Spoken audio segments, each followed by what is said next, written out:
Chapter 589. The leader of the Dragon Gate's Xian group, Song Changxing, had already spoken. The leader of the Yellow group, Lei Ming, followed closely behind and looked at Qin Feng with a smile. Qiao Feng, since you're younger than me, I'll call you little brother Qiao Feng from now on. You have such a high realm at such a young age. You're truly a rare talent among the new generation of China. You've just arrived at the Dragon Gate, and you've already been given a mission. It really makes one envious. I believe that with your strength, you'll definitely be able to successfully complete this mission.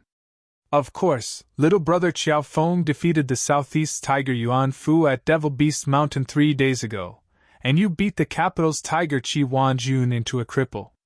With such powerful skills, even I, the instructor of the Yellow Group, fear you. Little brother Qiao Feng is so powerful, what can't you do? Lu Yinyan said with a strange tone. The three of them had already spoken.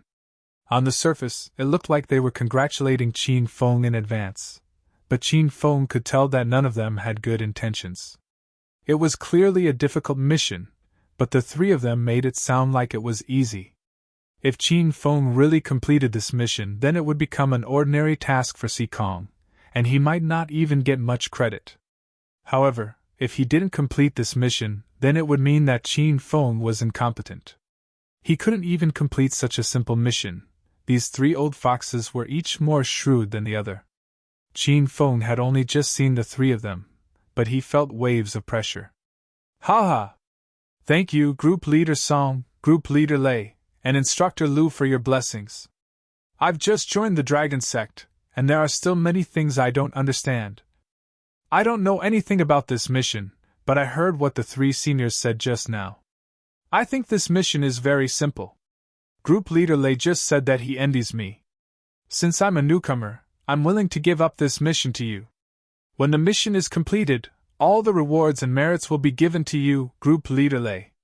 You don't have to thank me, just take care of me in the future, Qin Feng said as he looked at Group Leader Huang, Lei Ming, with a smile. The smile on Lei Ming's face froze as if he had just eaten a fly. But very quickly, Lei Ming regained his composure and laughed. Ha ha! Brother Qiao Feng, at such a young age, not only do you possess astonishing strength, I never thought that you would also know how to conduct yourself. A talent like you is truly something that we seniors like very much. Since you've already called me senior, how could I steal your credit? This time's mission will still be completed by you.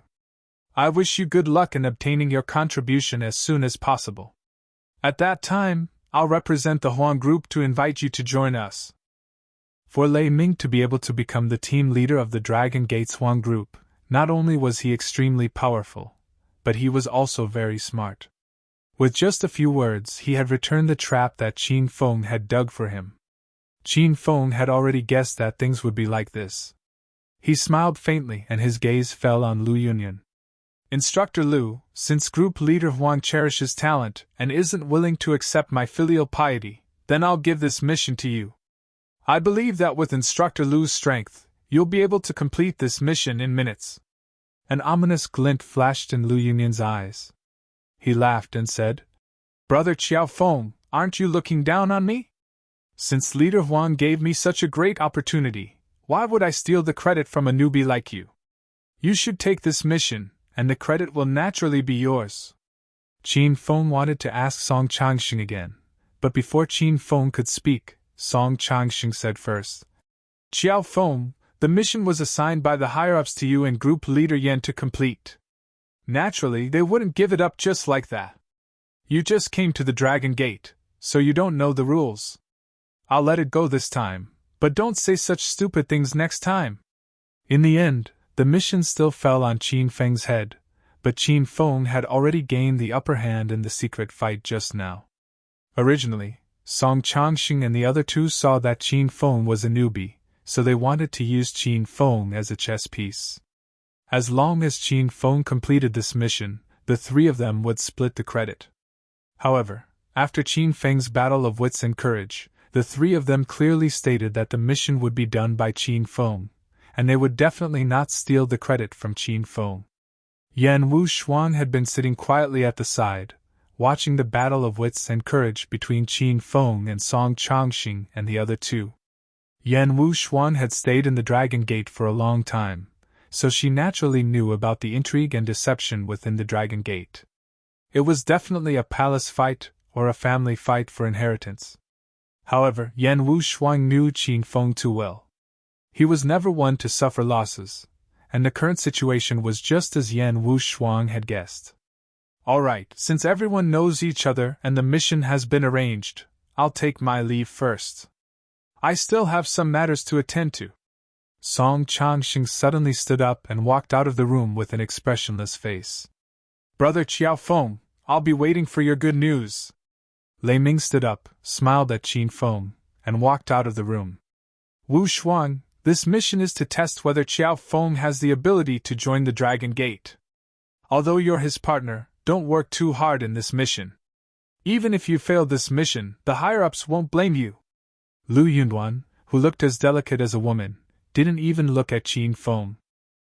Instead, he said a few words to Yan Wuxuan. In Lu Yunduan's opinion, even if Qiao Feng was a Stage 9 energy expert, he might not be able to complete this mission.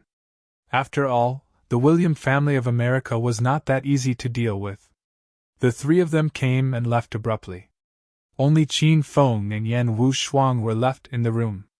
Song Changxing, who was the first to leave the room, was not in a hurry to leave. Soon, Lei Ming and Lu Yunwan walked out of the room. Team Leader Song!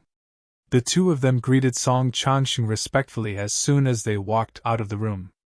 Song Changxing waved his hand and said, What do you think of this kid? Humph! He thinks he's smart. Lei Ming's eyes flashed with anger and a trace of contempt. He's strong, shrewd, and young.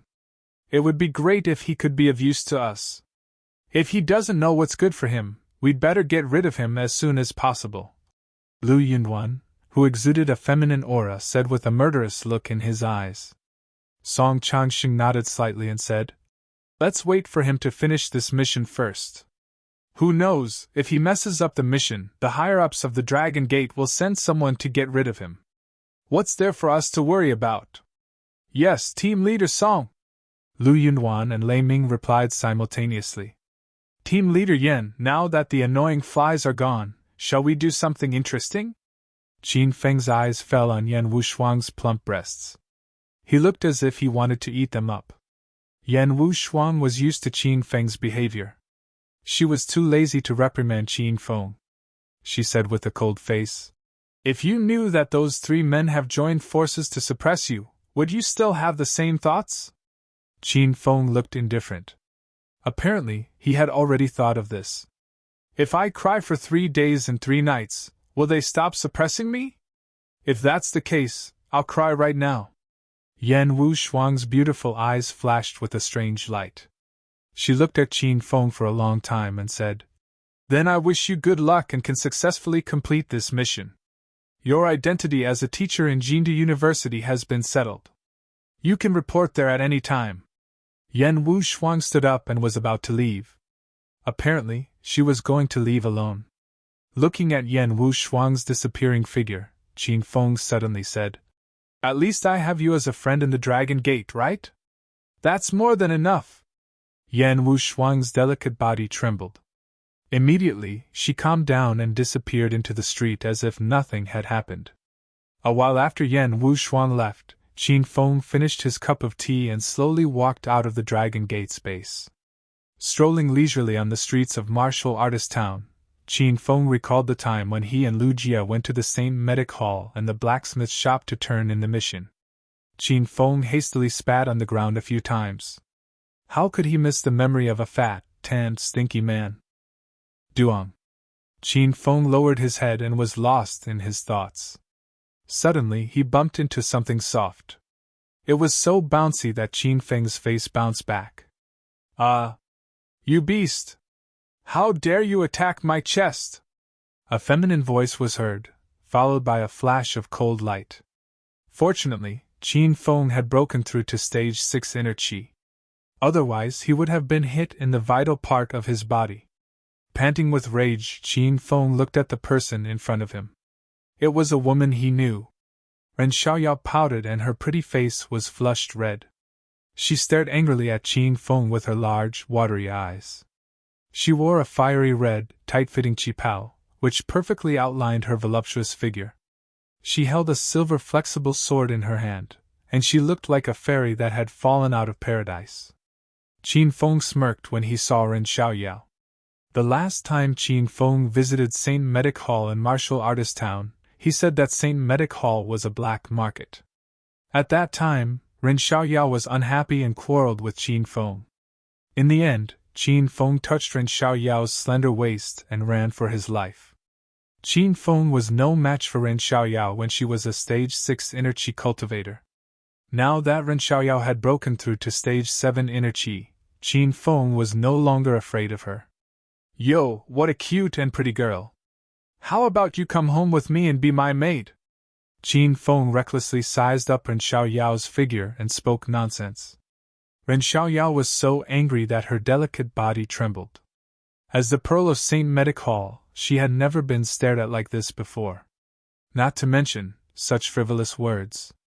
The Sacred Medicine Hall and the smithy were sacred existences in Martial Artist Town.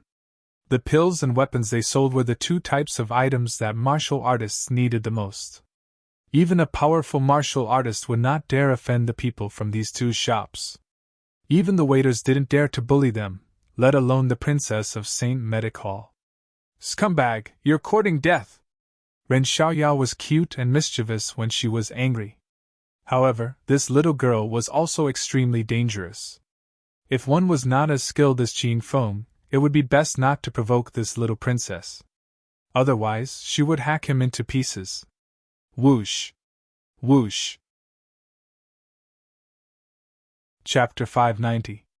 Little girl, even if you don't want to be my servant, you can't hurt people with your sword. It's not a good habit. Qin Feng lectured Ren Xiaoyao as he dodged the attacks. Ren Xiaoyao became a stage 7 inner qi cultivator at such a young age with the help of his family. He didn't expect that he couldn't even hurt an inconspicuous brat in front of him. Ren Xiaoyao was about to explode when he saw Qin Feng's smug expression. "Brat, you're pissing me off!" Yan Wu Shuang sped up and the sword qi became sharper. Qin Feng was a stage 6 inner qi cultivator, so he could deal with a stage 8 inner qi cultivator. However, it was difficult for him to dodge Ren Xiaoyao's attacks. "Little beauty, your sword technique is pretty good. But I advise you to stop now.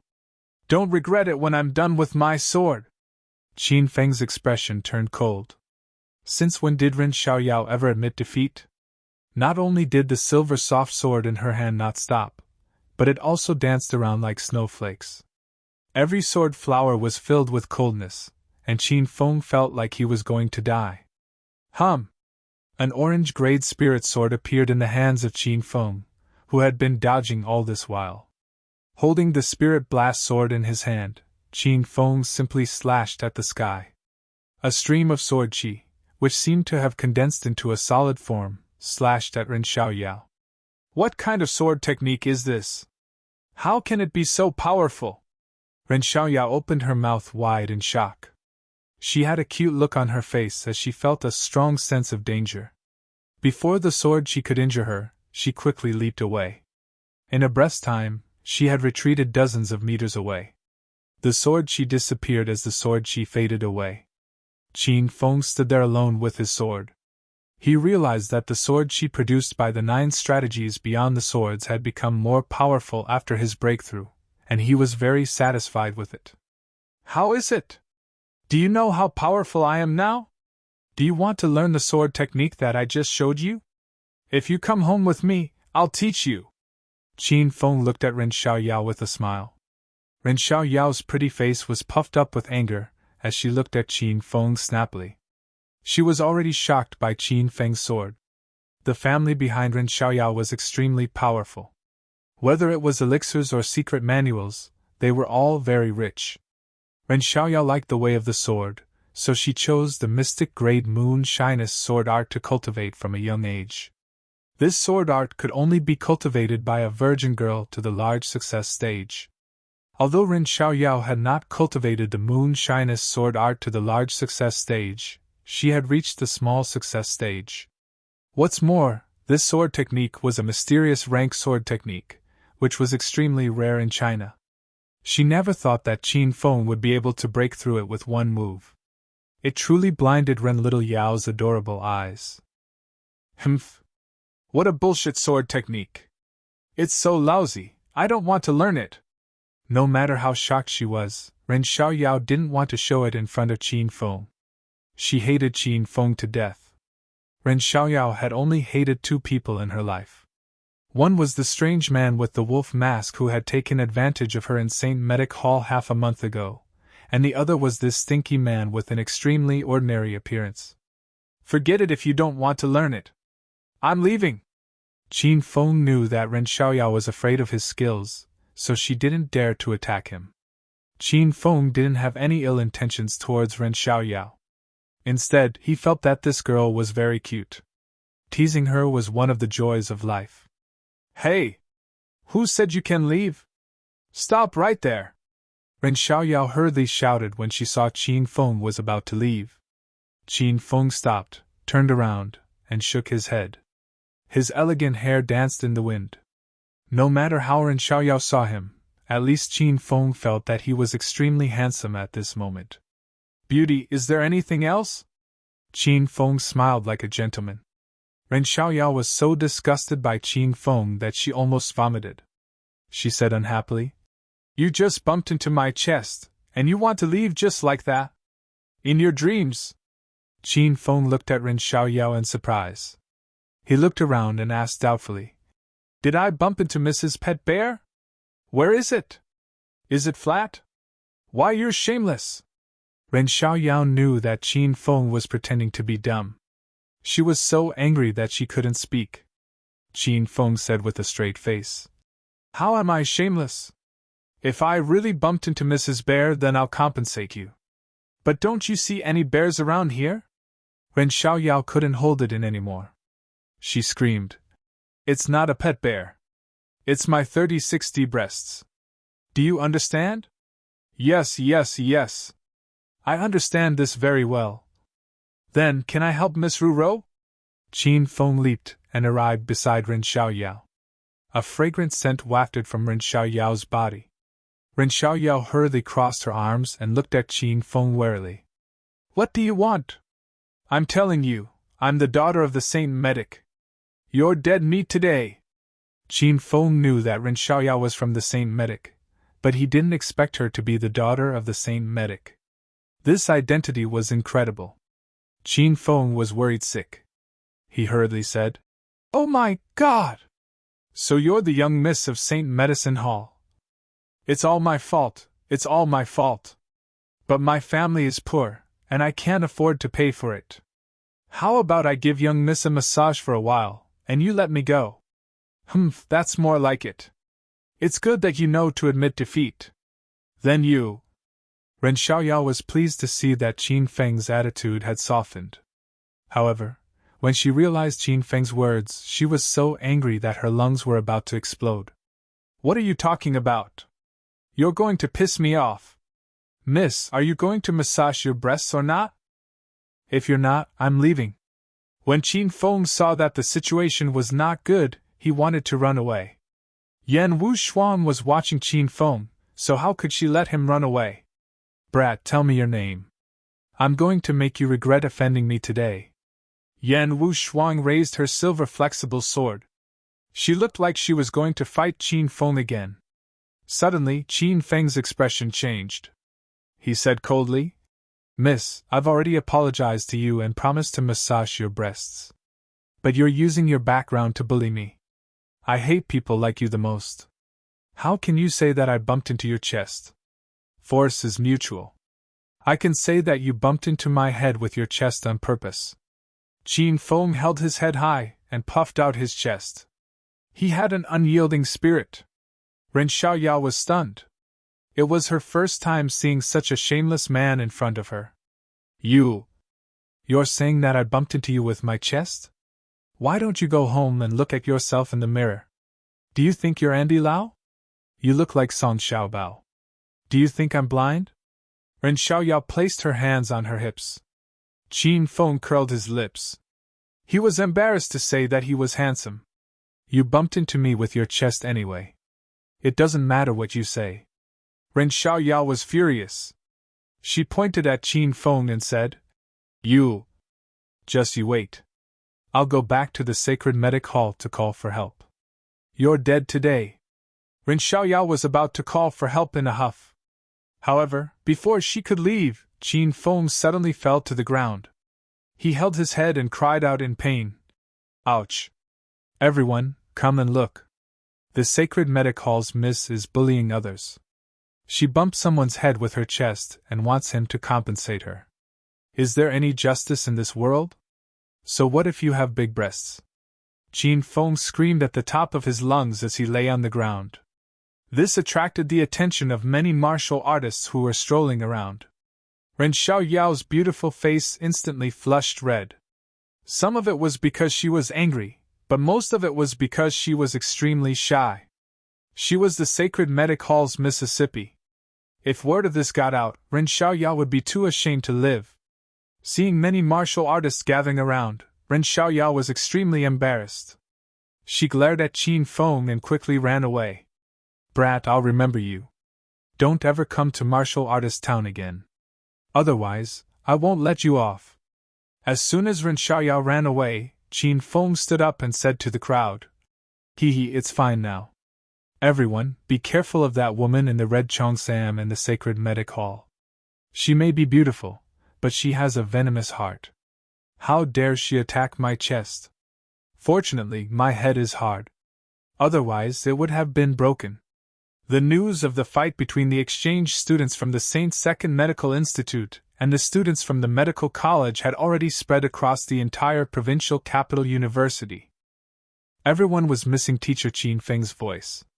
If Teacher Qin Feng was not expelled and Qin Feng was the one who taught the Chinese medicine class yesterday, would those 5 exchange students still dare to be so arrogant? Would that scum Shaolei embarrass the provincial capital university so thoroughly? A row of people stood in the provincial capital university's principal's office. They were the deans and lecturers of the various faculties of the provincial capital university. All of them were dejected and dared not speak. The principal, Wang Zhonghua, stood in front of them with his hands clasped behind his back. He paced back and forth in the office more than 10 times. Suddenly, Wang Zhonghua stopped pacing and looked at the people in front of him. Shameful. This is so shameful. Tell me, where should I put my old face?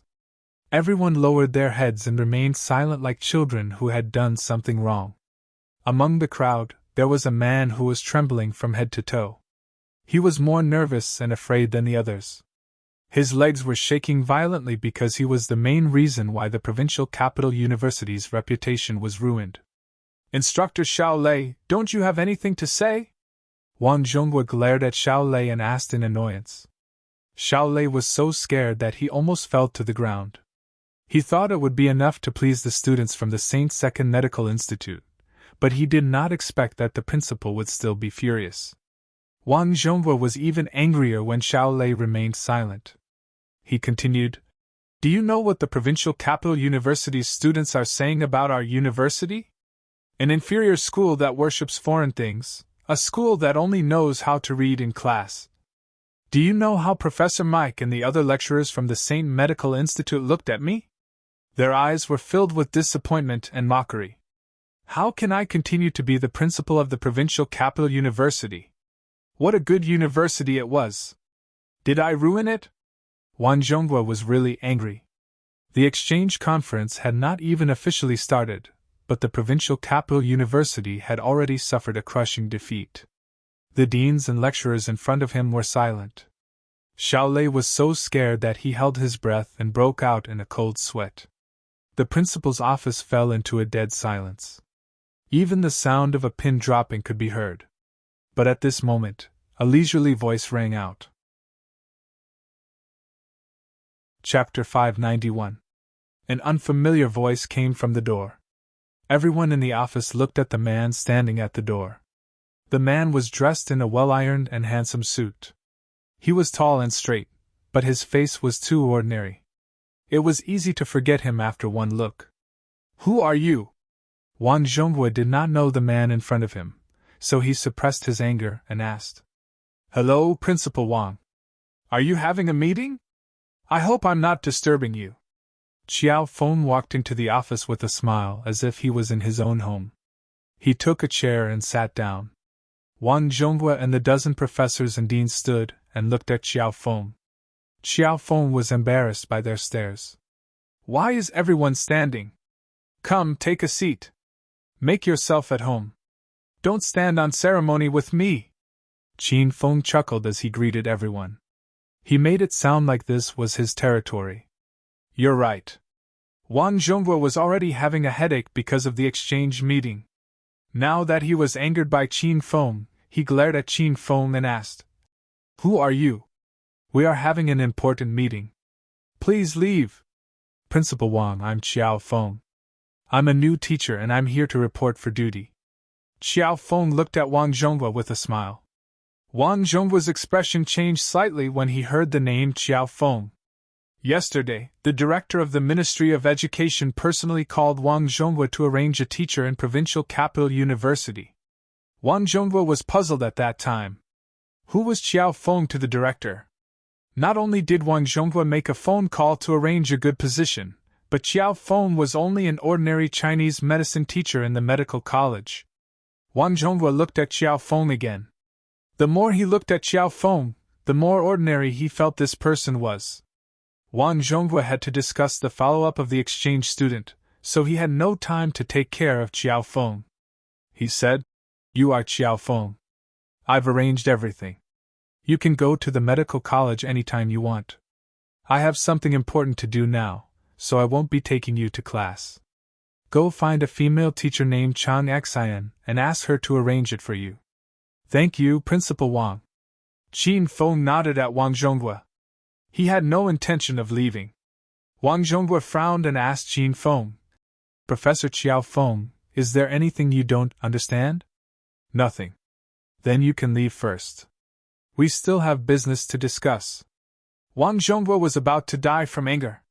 He thought to himself, how can this person be so blind? Xiao Feng was not anxious at all. He leisurely sat on the chair and said, "Oh, I see that you have an important meeting to attend, and I am now a teacher at Kyoto University. Of course, I have to attend this kind of meeting. I can learn a lot. You guys continue, don't mind me, I have nothing to say." It wasn't just Wang Zhonghua who was speechless towards Xiao Feng. The corners of the mouths of the directors and professors were twitching violently. They had already told him that this was an important meeting, and everyone present was a big shot. "You're just an ordinary Chinese medicine teacher, and a teacher who had just come to report. Why are you here? Why don't you have any sense? This is a meeting of the school's higher-ups. Everyone here is at the level of the dean and professors. What's with a new teacher like you sitting here? Get out of here!" Xiao Lei knew that he had made a big mistake this time, so he kept quiet during the meeting. Now that he had found a chance to flatter Xiao Feng, he quickly stood up and shouted at Xiao Feng. Qin Feng saw Xiao Lei as soon as he entered the room, but he was too lazy to deal with this idiot. Now that Xiao Lei had taken the initiative to provoke him, Qin Feng couldn't tolerate his bad habit. "You must be Professor Xiao Lei, right?" Qin Feng looked at Xiao Lei with a smile. Xiao Lei was slightly stunned. He pointed at his nose and said, "You know me? Of course I know you. Lecturer Xiao Lei is famous in Kyoto University. Who wouldn't know you?" Xiao Lei put away his anger and grinned.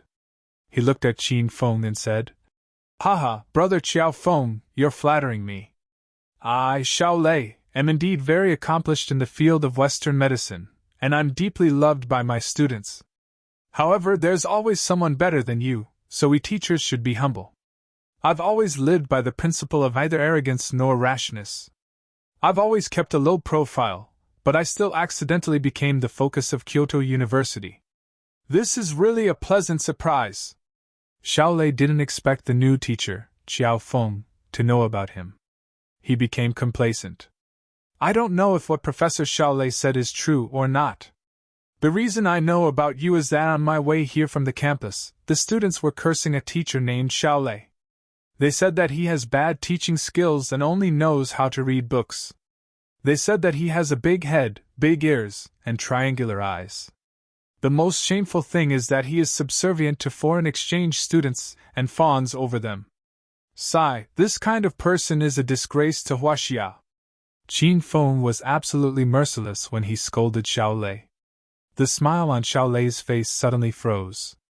He was so angry that his neck turned red. You! Stop it! Do you really think that my teaching skills are bad? It's obvious that the 5 exchange students are too strong. I believe that if you were to teach, you would be even worse than me. Xiao Lei hastily interrupted Qin Feng. He had lost all of his dignity. Incompetent people always like to find all kinds of excuses when they fail. Since Professor Xiao Lei said so, then we'll just accept it, Qin Feng said unhurriedly. You. Well said. So you're saying that you can suppress the 5 elite students sent by the Saint Medical University? Then I'll let you attend the exchange course for the next few days. Xiao Lei sneered halfway through his anger. He threw the thorny problem to Qin Feng. If Qin Feng didn't agree, he would be slapped in the face. If Qin Feng agreed, he would be slapped in the face by the 5 exchange students. Xiao Lei didn't believe that a new Chinese medicine teacher could suppress the 5 elite students. Xiao Lei, I don't think you have the slightest awareness of your mistakes. Wang Zhonghua glared at Xiao Lei before Qiao Feng could open his mouth. In the eyes of Wang Zhonghua and the other deans and professors, it was obvious that Qiao Feng couldn't suppress the exchange students. Therefore, Wang Zhonghua cut the topic short. He never thought of relying on Qiao Feng to solve the problem. You don't have to provoke me. I'm here in a hurry to meet the exchange students and lecturers. How dare they act ruthlessly in China? How dare they make a scene in the medical university? How can I let them have their way? Bang! Qin Feng slammed the table and stood up abruptly. His voice was loud and clear, and it shocked everyone present. All right. You said it yourself? You've heard it, Principal Wang. Professor Qiao Feng volunteered himself to deal with the exchange students. Let's give him the opportunity to perform well. Xiao Lei was excited that he had found a scapegoat. He was afraid that Qin Feng would go back on his words in the next second. Wang Zhonghua glared at Xiao Lei. He had the urge to kick Xiao Lei. Nonsense!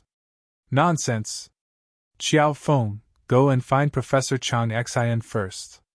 We'll talk about the rest later. Obviously, Wang Zhonghua was not optimistic about Qin Feng. He assumed that Qin Feng was someone who relied on his connections to get by. How could he hand over such an important exchange meeting to a new teacher like Qiao Feng?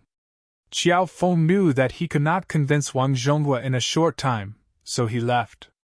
If it wasn't for the investigation of the William family, Qiao Feng wouldn't waste his time on such matters. Principal Wang, leaders, I'll take my leave now. Qin Feng smiled at everyone and left the principal's office. After exiting the office, Qin Feng made a detour to the ordinary lecturer's office building. He went up to the 3rd floor and arrived at Chang Xian's office. It had been a long time since Qin Feng last saw Chang Xian. He was a little excited. Qin Feng pushed the door open without knocking. As soon as the door opened, a beautiful figure crashed into him. Although Qin Feng had the ability to dodge, he had no intention of doing so. Ah! Chang Xian cried out in surprise and fell into Qin Feng's arms. Qin Feng had a wicked smile on his face, but he quickly calmed down.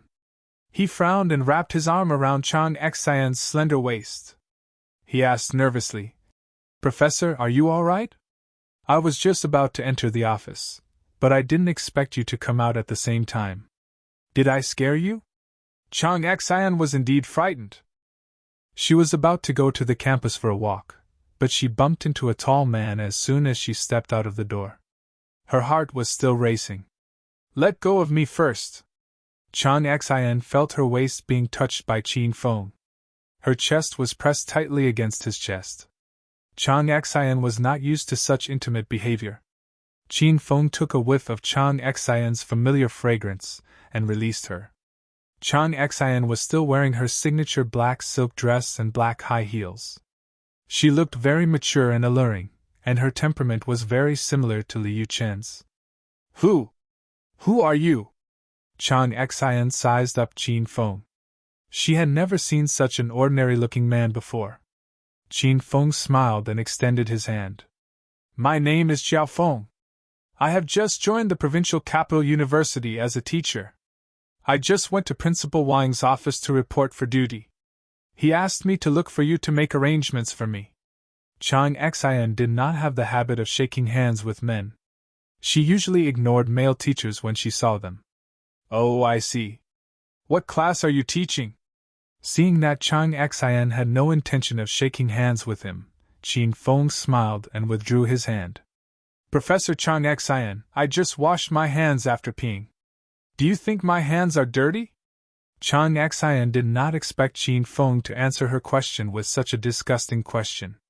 She glared at Qin Feng and said, What nonsense are you talking about? I'm very busy right now. If you don't want me to bring you to class, I'll take my leave. Chang Xian was cold and arrogant. Qin Feng knew Chang Xian's temper, so he was not surprised. He chuckled and followed her. Chapter 592. Chang Xian, who was walking in front of Xiao Feng, stopped abruptly and stood dumbfounded on the spot. Xiao Feng's words reminded Chang Xian of Qin Feng. Tears welled up in Chang Xian's eyes. She missed Qin Feng and felt guilty toward him. Chang Xian was the one who caused Qin Feng's expulsion. Vice Dean Gao Hai had taken a liking to Chang Xian's beauty and wanted to use his power to suppress Chang Xian. However, not only did Qin Feng save Chang Xian in the bar, but he also beat up Gao Hai. After that incident, Gao Hai used his power to expel Qin Feng. Although Qin Feng had been reinstated in provincial capital university, and they were trying to find someone to invite him back to teach again, Chang Xian couldn't find Qin Feng and it seemed like he wouldn't be coming back anymore. Chang Xian couldn't get over it, and she couldn't help but recall all the memories she had with Qin Feng. Don't discuss me. Why don't you take a look at yourself in the mirror? Can you even compare to 1/10 of Qin Feng? Chang Xian snapped out of her daze and yelled at Qin Feng. Even Qin Feng was baffled by her sudden outburst. Professor Chang Xian, do you know what you are talking about? Qin Feng was still in a daze. When he lived with Chang Xian and Hua Yan, both of them were always against him. They would never compliment him in front of him. Why did Chang Xian change so much after not seeing him for half a month? Of course I know what I am talking about. I said that you and Qin Feng are like heaven and earth. You are the toad on the ground. Don't ever compare yourself to Qin Feng. You are not a match for him. Chang Xian didn't know why she was so angry all of a sudden. She had no one to talk to for half a month. She could only look at the moon every night and digest the grievances and anger that had been bottled up in her stomach. When Xiao Feng mentioned Qin Feng, Chang Xian exploded and vented all her pent-up anger. Xiao Feng was the unlucky one who happened to bump into the muzzle of a gun. However, Xiao Feng didn't think that he was unlucky at all. Not only was he not angry, but he was also very happy. Chang Xian's taste was getting better and better. Haha, you're right. How can I be compared to Qin Feng? Teacher Qin Feng is like a god descended from the heavens, a peerless genius. I dare say that no one in the whole of China can be compared to Qin Feng. Qin Feng was never soft-hearted when it came to torturing his enemies, and never soft-hearted when it came to praising himself. Chang Xian's mouth was slightly agape as she stared at Xiao Feng with a dumbfounded expression. After a long while, she managed to squeeze out a few words. Are you crazy? Hee, Professor Chang Xian, how can you say that? You didn't do that kind of thing with me, so you can't just slander me like that. Qin Feng blushed and said shyly. Chang Xian was stunned for a moment.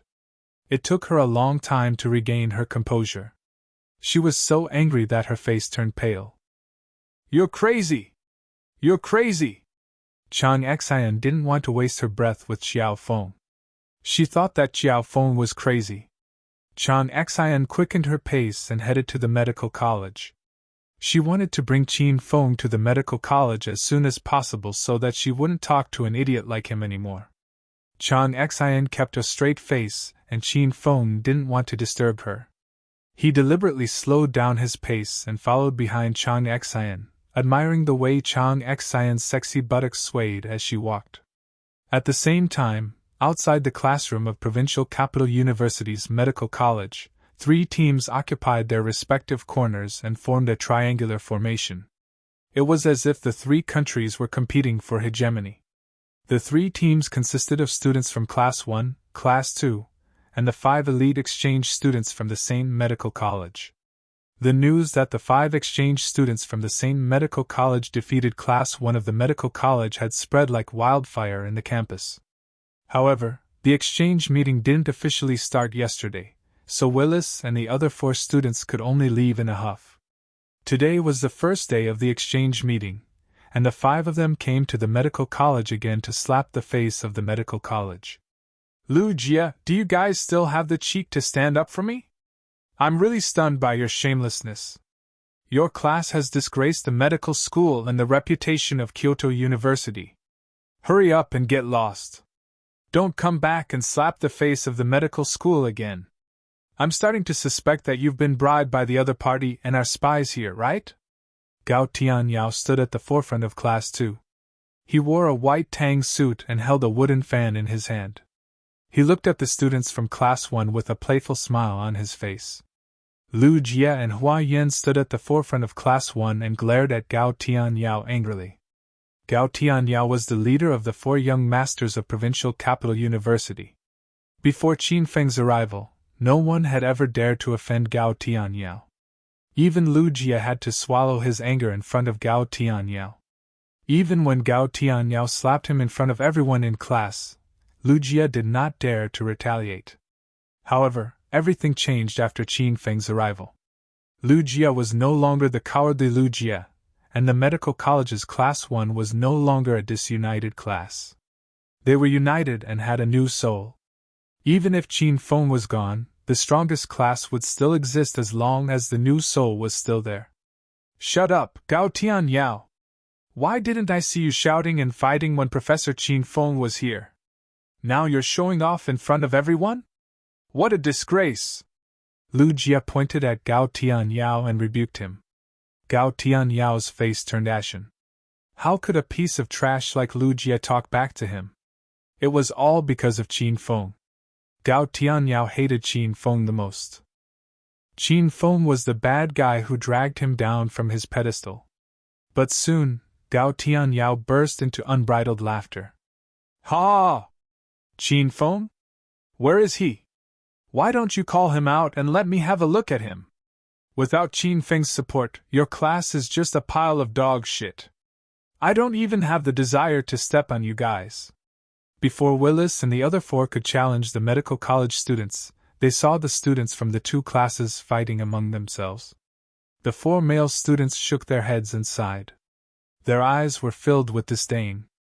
They became more and more disappointed in the medical college of Provincial Capital University.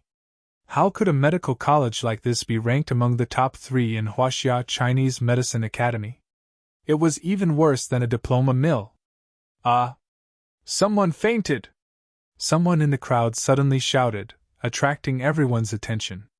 Soon, the medical college students parted to form a small path. A plump girl was lying on the ground. Her body was twitching uncontrollably. It was a frightening sight.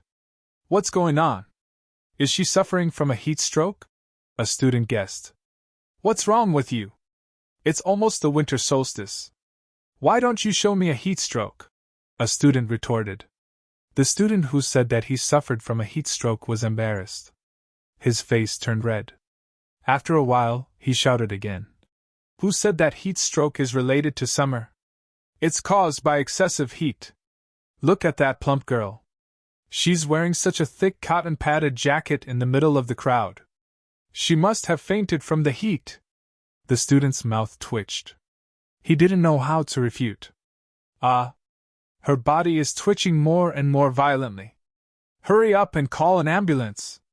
Some of the more timid girls were scared out of their wits. They took out their cell phones and were about to call 119. "I'm afraid it's too late to call an ambulance. Which male student is willing to carry this girl to the school's infirmary with me?" A well-built man came to the side of the fainted girl. After he said that, he turned around and found that the group of people who were standing behind him had all taken 3 steps back, directly separating him from the fainted girl. The man was very angry at the student's cold attitude. He decided to carry the girl to the infirmary alone. However, as soon as he lifted the girl who had fainted, the strong man's neck turned red. He hurriedly put the girl back on the ground. He thought to himself, "Isn't this girl a little too heavy? I almost forgot. My mom is still waiting for me to come home for dinner." After putting the girl on the ground, the well-built man ran away. This dramatic scene stunned the students of both classes. Willis and the other 4 were also dumbfounded. However, they quickly came back to their senses. Without saying a word, the 5 of them surrounded the girl and squatted down. "This student isn't suffering from a heat stroke. She might be having an epileptic seizure." The golden-haired man, Owen, carefully examined the girl and concluded, "I agree with Owen. It's probably epilepsy. There's an 80% chance." After Owen made his judgment, the well-built black man, Peter, and the bespectacled man, Jack, nodded in agreement. Owen continued, "Looking at this student's condition, she should have been suffering from epilepsy for a long time. This seizure is more serious. I estimate it will last for 5 minutes. Epilepsy is one of the most common diseases. It can only be controlled with surgery and medication. Owen is right. There's nothing we can do about this disease. We can only send her to the hospital as soon as possible." Willis nodded in agreement. "Sigh. Let's see if this student is lucky enough to make it to the hospital." Owen sighed softly and shook his head. The 4 boys squatted on the ground and expressed their opinions. Their opinions were clear and logical, but none of them squatted down to treat the girl. That was because the 4 of them received Western medicine education from the St. Medical College. To their knowledge, patients with epilepsy could only be treated with surgery and medication.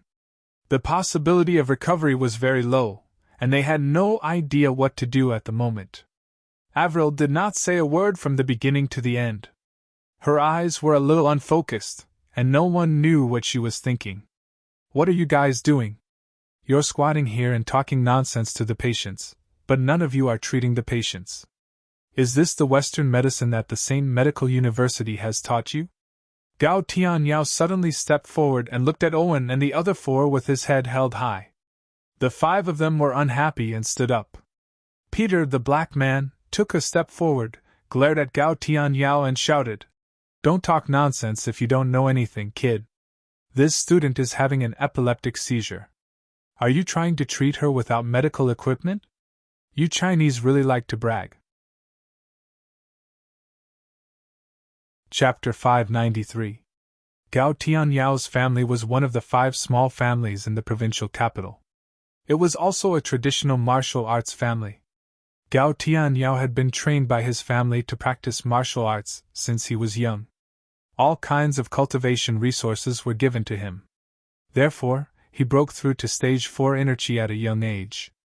It was also because Gao Tianyao grew up in an ancient martial arts family that he knew about medicinal herbs from a young age and had accumulated a lot of medical knowledge. If Hua Yan was the best Chinese medicine practitioner in the provincial capital's first class, then the genius Chinese medicine practitioner in the second class would be Gao Tianyao. Although Gao Tianyao was arrogant and liked to bully others, he had a solid foundation in Chinese medicine. This was undeniable. "Humph!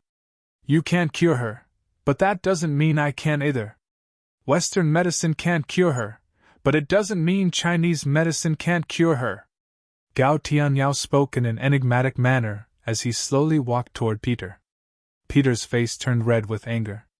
He glared at Gao Tianyao and asked, "Who are you, kid? Can you save this student? Black Devil, you don't even know the head of our provincial capital's 4 young masters, Gao Tianyao. How dare you say you've been to the university? There's no patient that our young master can't cure. Do you understand? Gao Tianyao's 2 lackeys ran out at the right time and praised Gao Tianyao to the heavens. Gao Tianyao was very satisfied with his 2 lackeys' performance. He smiled brightly and said, "Of course I can cure this student. Stand aside and don't block my way." Gao Tianyao raised his head and glared at Pete. Pete was so angry that he gritted his teeth. Before Pete could do anything, the blonde, curly-haired Owen pulled Pete and said, "Let him do it. I don't believe he can cure an epileptic here. When he kills the patient, he will hit his own face. We don't even have to do anything." "Humph. I'll see how you're going to cure her." Peter obviously agreed with Owen. He immediately took a step back and made way for Gao Tianyao. Gao Tianyao's face became even more smug when he saw Peter taking a step back. His arrogant look would make anyone want to slap him in the face. Gao Tianyao squatted down beside the epileptic girl and carefully examined her. He found that the girl's epileptic symptoms were more severe. He didn't know if she could hold on until the ambulance arrived. Gao Tianyao pushed the girl to lie down to prevent her violent convulsions from causing bruises and bruises. Then, he loosened the girl's collar so that she could breathe normally. He pushed her head to the side so that she could vomit more easily. Although Gao Tianyao was usually arrogant and tyrannical, he did have a solid foundation in Chinese medicine. The expressions of the 5 people from St. Secondary Medical College changed as soon as they saw his series of actions. They became serious. The 5 looked carefully and found that Yao's movements were correct. They were very familiar. Gao Tianyao's movements. His movements were effective. Yun's Gao's Gao Tianyao. However, it could only assist in the treatment. It was impossible to wake up an epileptic with this little bit of skill. Gao Tianyao's actions stirred up the onlookers. They knew that Gao Tianyao was going to get back at them. Although Gao Tianyao had a bad reputation and was too arrogant, this was a special time. The medical college students forgot about their conflicts and unhappiness. Even Lu Jia was looking forward to Gao Tianyao waking up the fainted girl. This was because Qin Feng had taught the students to put aside their internal conflicts when facing an external enemy. They had to unite and face the external enemy together. Blarg! Suddenly, the girl vomited even more violently. Her body convulsed more violently, and she even began to roll her eyes. This sudden situation shocked Gao Tianyao. He thought that the girl would recover after a while, but he didn't expect that the girl's condition would worsen after a while. Beads of sweat appeared on Gao Tianyao's forehead. He quickly took out a row of silver needles. The silver needles were placed on the ground, and the eyes of Owen and the other 3 lit up. Could this be the legendary acupuncture? Traditional Chinese medicine? Avril's heart raced. Her eyes burned as she stared at the silver needles on the ground. No one knew what she was thinking. Gao Tianyao grabbed the silver needles in his hand and quickly inserted them into the girl's acupoints. However, the girl was convulsing violently, so Gao Tianyao pulled out the silver needles as soon as he inserted them into the acupoints. It was obvious that he had inserted them in the wrong spots. Xiao! Gao Tianyao inserted the silver needles again, but they were pulled out by Gao Tianyao again. Due to the girl's severe seizures, her body was trembling non-stop, and Gao Tianyao's accuracy and agility were still lacking. Therefore, he couldn't accurately insert the silver needles into the girl's acupoints. Gao Tianyao repeatedly inserted the silver needles, inserted them, and then pulled them out. He was so anxious that his back was drenched in sweat. Fortunately, the girl had fainted and was unconscious. Otherwise, how would she feel if she saw this scene? In short, when everyone saw Gao Tianyao insert the silver needles into the girl's body, they felt that it was very cruel. Some of them even suspected that Gao Tianyao had a grudge against the girl in the past. Was he here to take revenge on her with the silver needles? Ha ha! Is this Huaxia traditional Chinese medicine? Acupuncture and moxibustion? I almost died of laughter. Owen couldn't help but burst into laughter when he saw this. Peter, the black man, also vented his anger. When he saw Gao Tianyao's nervous expression, he laughed playfully. Ha ha! Is this your way of treating epilepsy? This trick is really effective. After you stab this person to death, she won't have epilepsy anymore. Ha! Willis and Jack were amused by Peter's words. They really didn't expect a black and strong man like Peter to be able to tell corny jokes. Faced with the ridicule of the St. Medic Institute's exchange students, the medical students from Class 1 and Class 2 didn't retort. They didn't know how to retort because this battle had indeed been ruined by Gao Tianyao, the pretentious trafficker. He had pricked the girl to such a state. In fact, the medical students also wanted to laugh. Gao Tianyao was already nervous enough. Now that he heard the ridicule of Willis and the others, he couldn't wait anymore. Gao Tianyao felt his face was burning hot as if he had been slapped dozens of times. Gao Tianyao's eyes suddenly turned cold. He grabbed the thickest silver needle and stabbed it into the student's head with clenched teeth. Fuck, I don't believe that I can't hit you. Gao Tianyao's eyes were bloodshot as if he was possessed. He had indeed reached a state of madness. He had even forgotten his original purpose of using the silver needle. Gao Tianyao was not trying to save the girl. He just wanted to prove that he could put the silver needle into the girl's acupoint. If the needle were to fall, the girl on the ground would probably be pricked into a lunatic. Who the fuck is holding me back? The silver needle in Gao Tianyao's hand landed on the girl's head. It was less than a centimeter away from her scalp, but Gao Tianyao's hand suddenly stopped. It wasn't because he wanted to stop, but because someone had grabbed him. Gao Tianyao roared angrily. He was the leader of the 4 young masters of Provincial Capital University. Who the fuck would dare to stop him? Not to mention that Gao Tianyao was a stage 4 inner chi martial artist. How many people in Jinda University could stop him? However, Gao Tianyao's hand was suspended in the air, and he couldn't move an inch. Even if he circulated all the inner chi in his body, he still couldn't break free from the hand that was grabbing his arm. Gao Tianyao was enraged. He turned around and looked at the person who grabbed him. It was an extremely ordinary face. Gao Tianyao stared at it for a long time. He was afraid that he would forget this face in the blink of an eye. Fuck, don't you understand what I said? I told you to let go of me. Gao Tianyao roared angrily. Qin Feng tightened his grip slightly.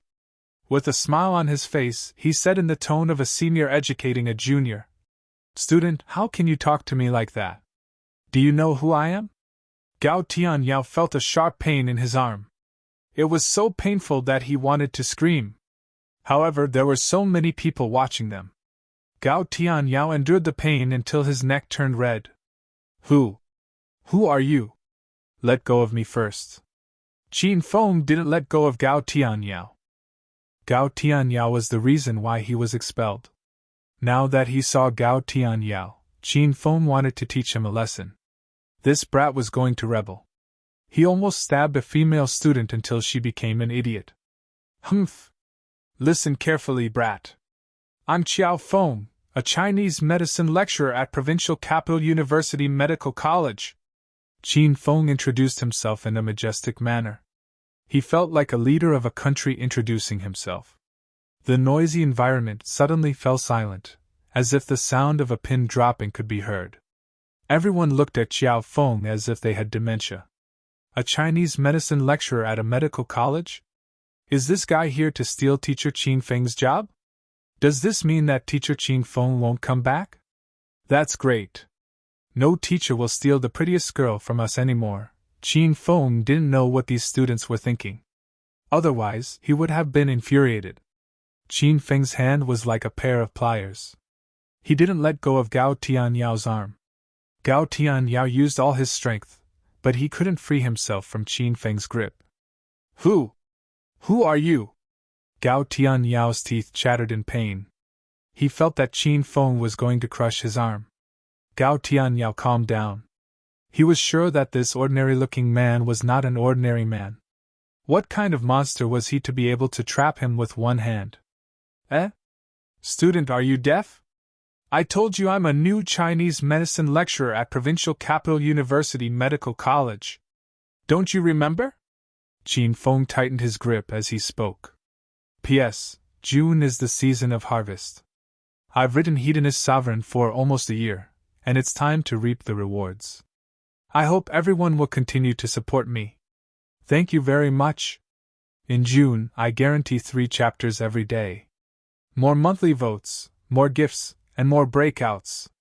As long as you're a subscriber, you'll get a free monthly vote at the beginning of the month.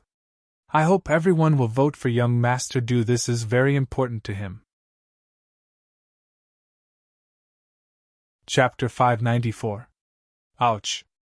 Gao Tianyao's blood-curdling screams reverberated in the air. Ouch! Ouch! Gao Tianyao's screams were so tragic that they shook the heavens and the earth. The students covered their ears with their hands as they stared at Gao Tianyao, who was kneeling in front of Qiao Feng.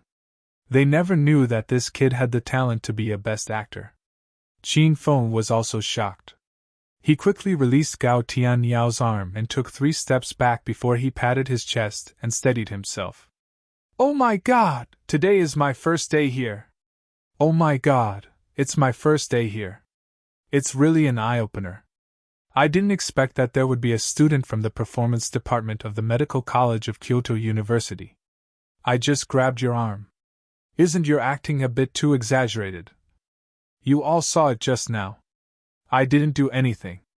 If this kid dares to blackmail me, everyone must testify for Professor Qiao Feng. Qin Feng's performance was impressive. Chang Xian crossed her arms in front of her chest and stood at the side expressionlessly. Gao Tianyao was sweating profusely from the pain. It was as if he was drenched in a heavy rain. The students admired Gao Tianyao's acting skills from the bottom of their hearts. A true best actor could control every pore on one's body to the extent that one could not shed a tear even if one wanted to sweat. You've gone too far. I'm from the Gao family in the provincial capital. If you have the guts, tell me your family's name. I'll go and find you. Gao Tianyao was tricked by Qin Feng, and everyone thought he was acting. Gao Tianyao was so angry that he spat blood. He remembered that he had only suffered in the hands of 2 people since he was born. One was Qin Feng, who was chased away, and the other was this ordinary man standing before him. You want to seek revenge from my family? Don't make it so complicated. Just get rid of me first. Qin Feng did not take Gao Tianyao's threat seriously. He kicked Gao Tianyao, who was sitting on the ground, and sent him flying. Gao Tianyao fell heavily on the ground a dozen meters away. He screamed in pain. His lackeys were scared out of their wits. They rushed to check on their boss. Gao Tianyao was sent flying, but everyone's souls had yet to return. He was the young master of the Gao family in the provincial capital. Why was he kicked away like a dead dog? Qin Feng didn't care about these people's expressions and thoughts. He was already crouching on the ground and quickly checking on the fat girl's condition. The situation is very serious. Fortunately, I'm here. If it were someone else, they wouldn't be able to save him.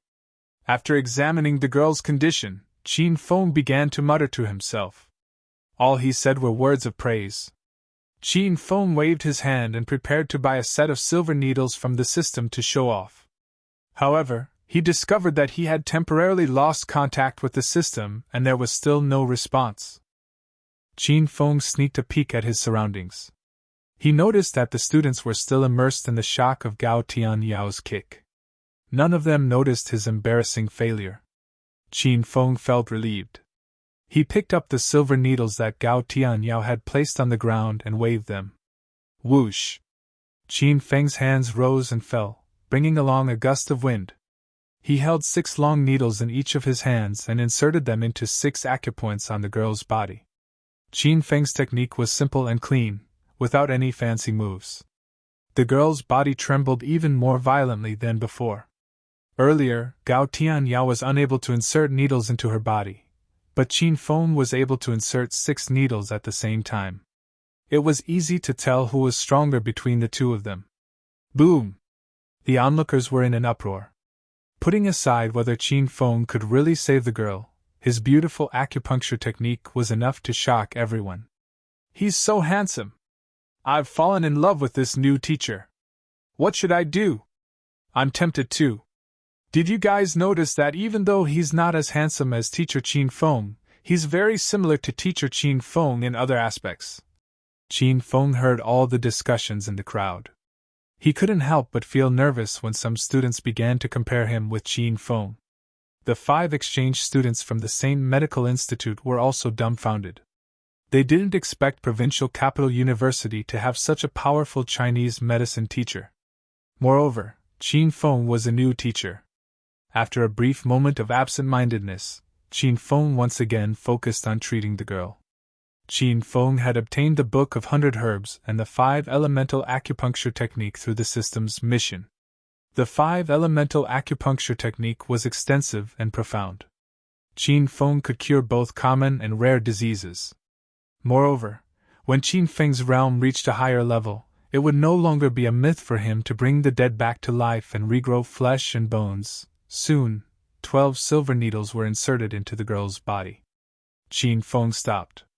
He only had the longest needle left in his hand, but he didn't hurry to insert it.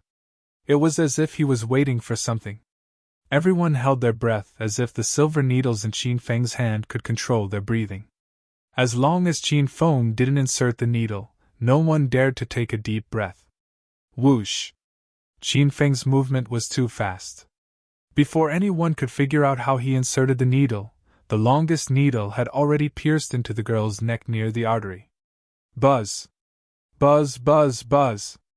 When the last needle was inserted, a strange chain reaction occurred. The 12 silver needles that were inserted into the girl's body began to vibrate on their own. Including the last needle, there were a total of 13 silver needles vibrating rapidly. The sound of wind whistling could be heard. Many timid girls were so frightened that they almost cried. This is the needle of fate? The new teacher can also use the needle of fate? He's as powerful as Teacher Qin Feng. The crowd was in an uproar again.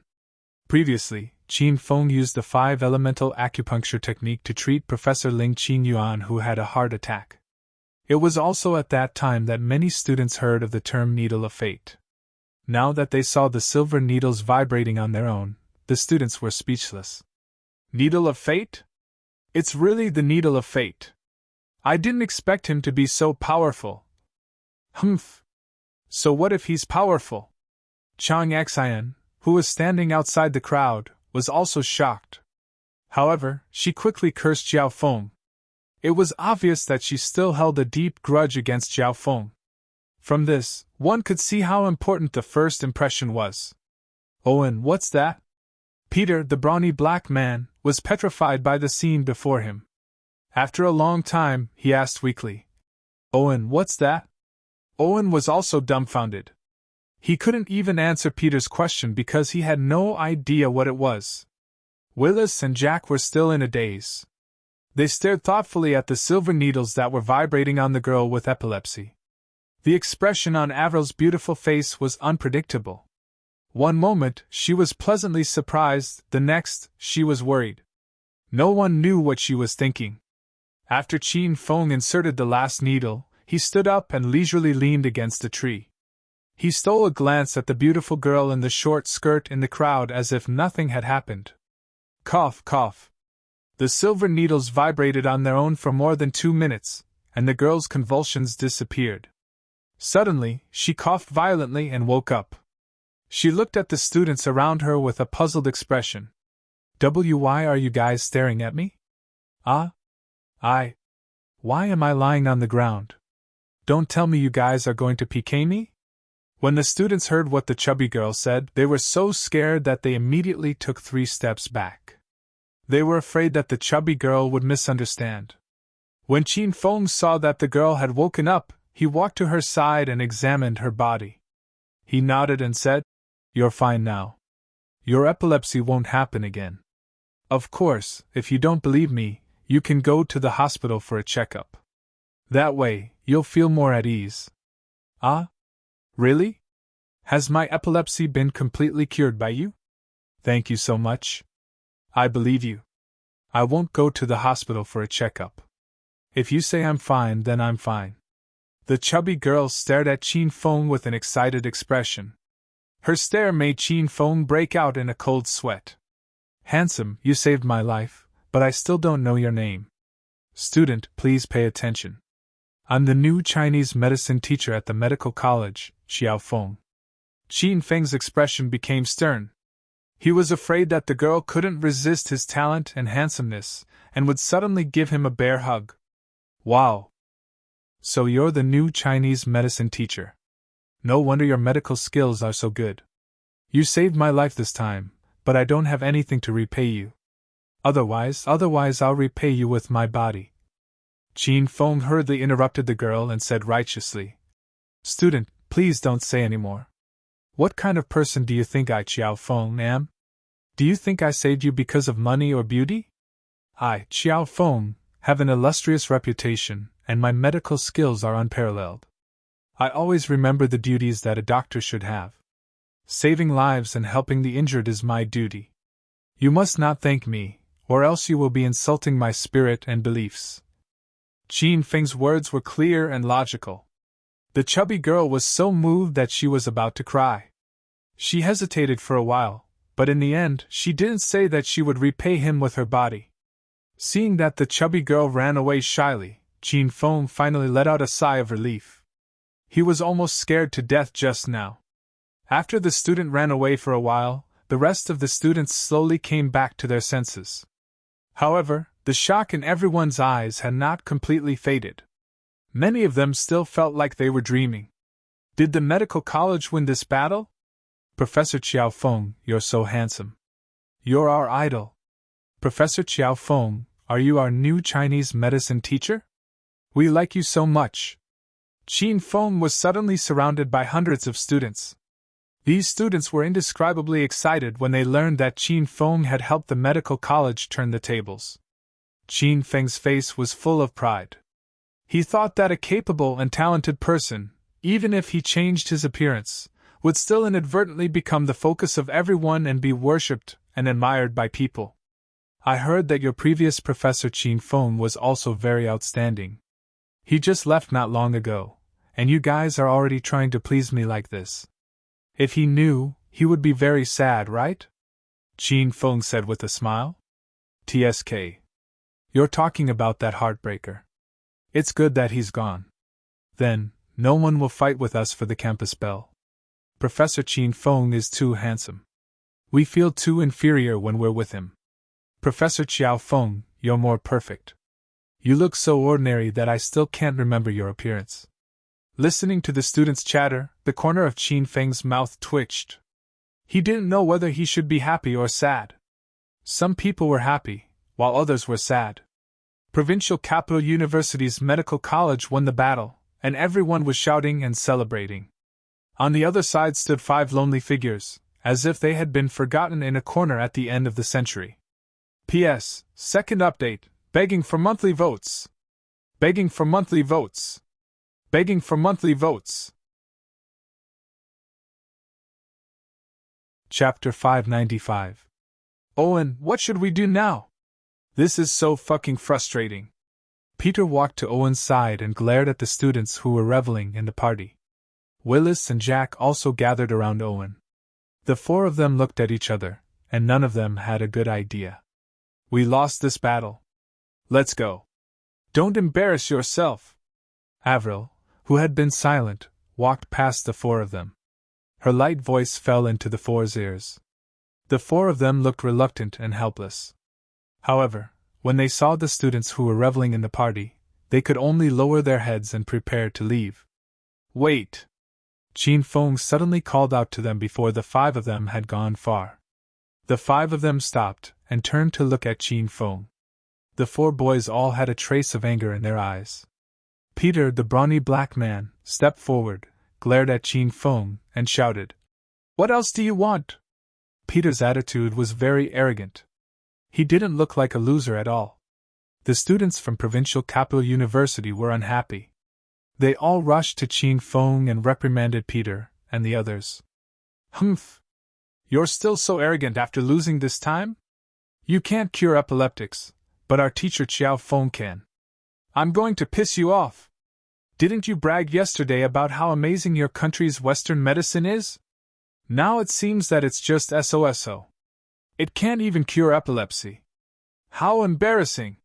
Let's see if you still dare to look down on Chinese medicine and Chinese acupuncture. Now you know how amazing we are. To tell you the truth, Teacher Qiaofeng's medical skills are the worst in the Chinese medicine world. He doesn't even have the qualifications to carry the shoes of those Chinese medicine masters. You can't even beat his rubbish medical skills, and you still have the nerve to look down on our medical college? The hot-blooded students looked at Avril and the others proudly, as if they had returned from a victory. However, Qin Feng's face darkened. He really wanted to drag out the student who slandered him and ask him if he thought about his feelings when he was bragging. What's there to be proud of? The man who treated you just now should be a teacher from your medical college, right? You're so happy that a teacher won against a student? Isn't that normal? Owen suddenly retorted. Willis's eyes lit up as well, and he added, "Oh, I get it. Your provincial capital university's medical school can't produce elite students who are as good as the five of us, so you send out teachers to fight us. Your school is really shameless to do something like this." That's right, that's right. What's there to be proud of when a teacher defeated us? What a joke! Peter and Jack also came back to their senses and retorted. Seeing that these exchange students were starting to be arrogant again, the medical school students were very unhappy. However, everyone opened and closed their mouths, but they were so sullen that they could not say anything. This was because everyone realized that what Willis and the others said was the truth, and they even seemed to be very reasonable. They really did not know how to refute. Heh! Why aren't you saying anything? Weren't they cheering happily at the front? You're embarrassed now, aren't you?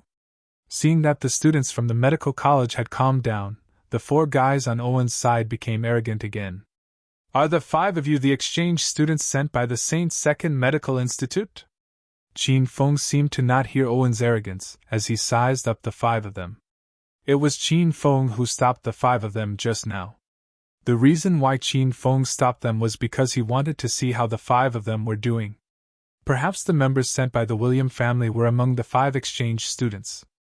The five of us are the elite students sent by the St. Second Medical Institute. We were selected after a strict assessment and selection process. Owen was still a little shocked by Qin Feng's acupuncture skills, but he and the others would not show their emotions in front of Qin Feng. Instead, they looked at Qin Feng arrogantly. Qin Feng did not care whether these people were elite or not. He did not care if they were selected or had slept with someone. Qin Feng continued to ask, "Where's the representative of your teachers? Why don't I see them?" Qin Feng had already sized up the five of them, but he did not notice anything unusual. Apart from the fact that the foreign girl was very beautiful and her breasts were more spectacular than billowy ladies, Qin Feng did not think that these five students had anything to do with the William family. It was said that the William family placed a lot of importance on this secret infiltration into China and sent experts. The five people in front of him all looked like students, and were about the same age as Qin Feng. It didn't seem like there were experts among them. "What do you want to ask?"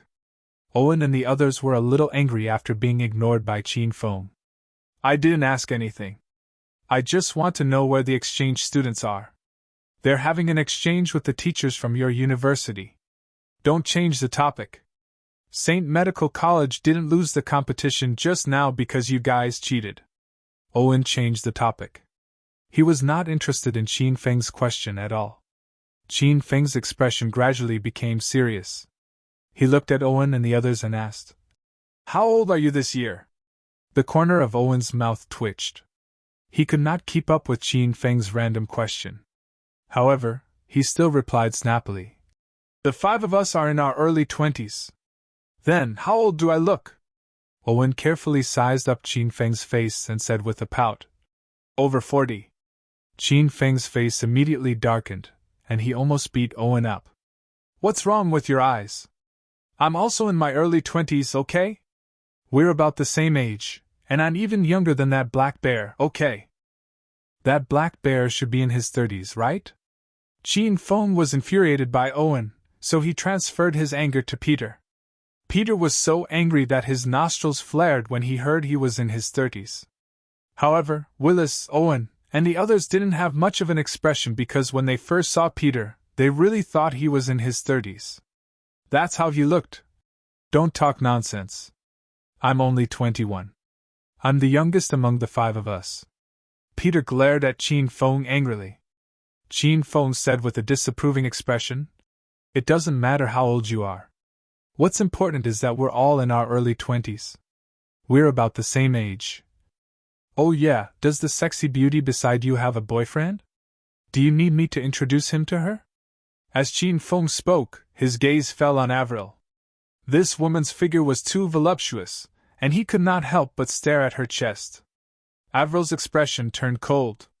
She glared at Qin Feng and said, "Sorry, you don't have to worry about my matters. What do you want to say? If there's nothing else, we'll leave first." Avril said as she prepared to leave.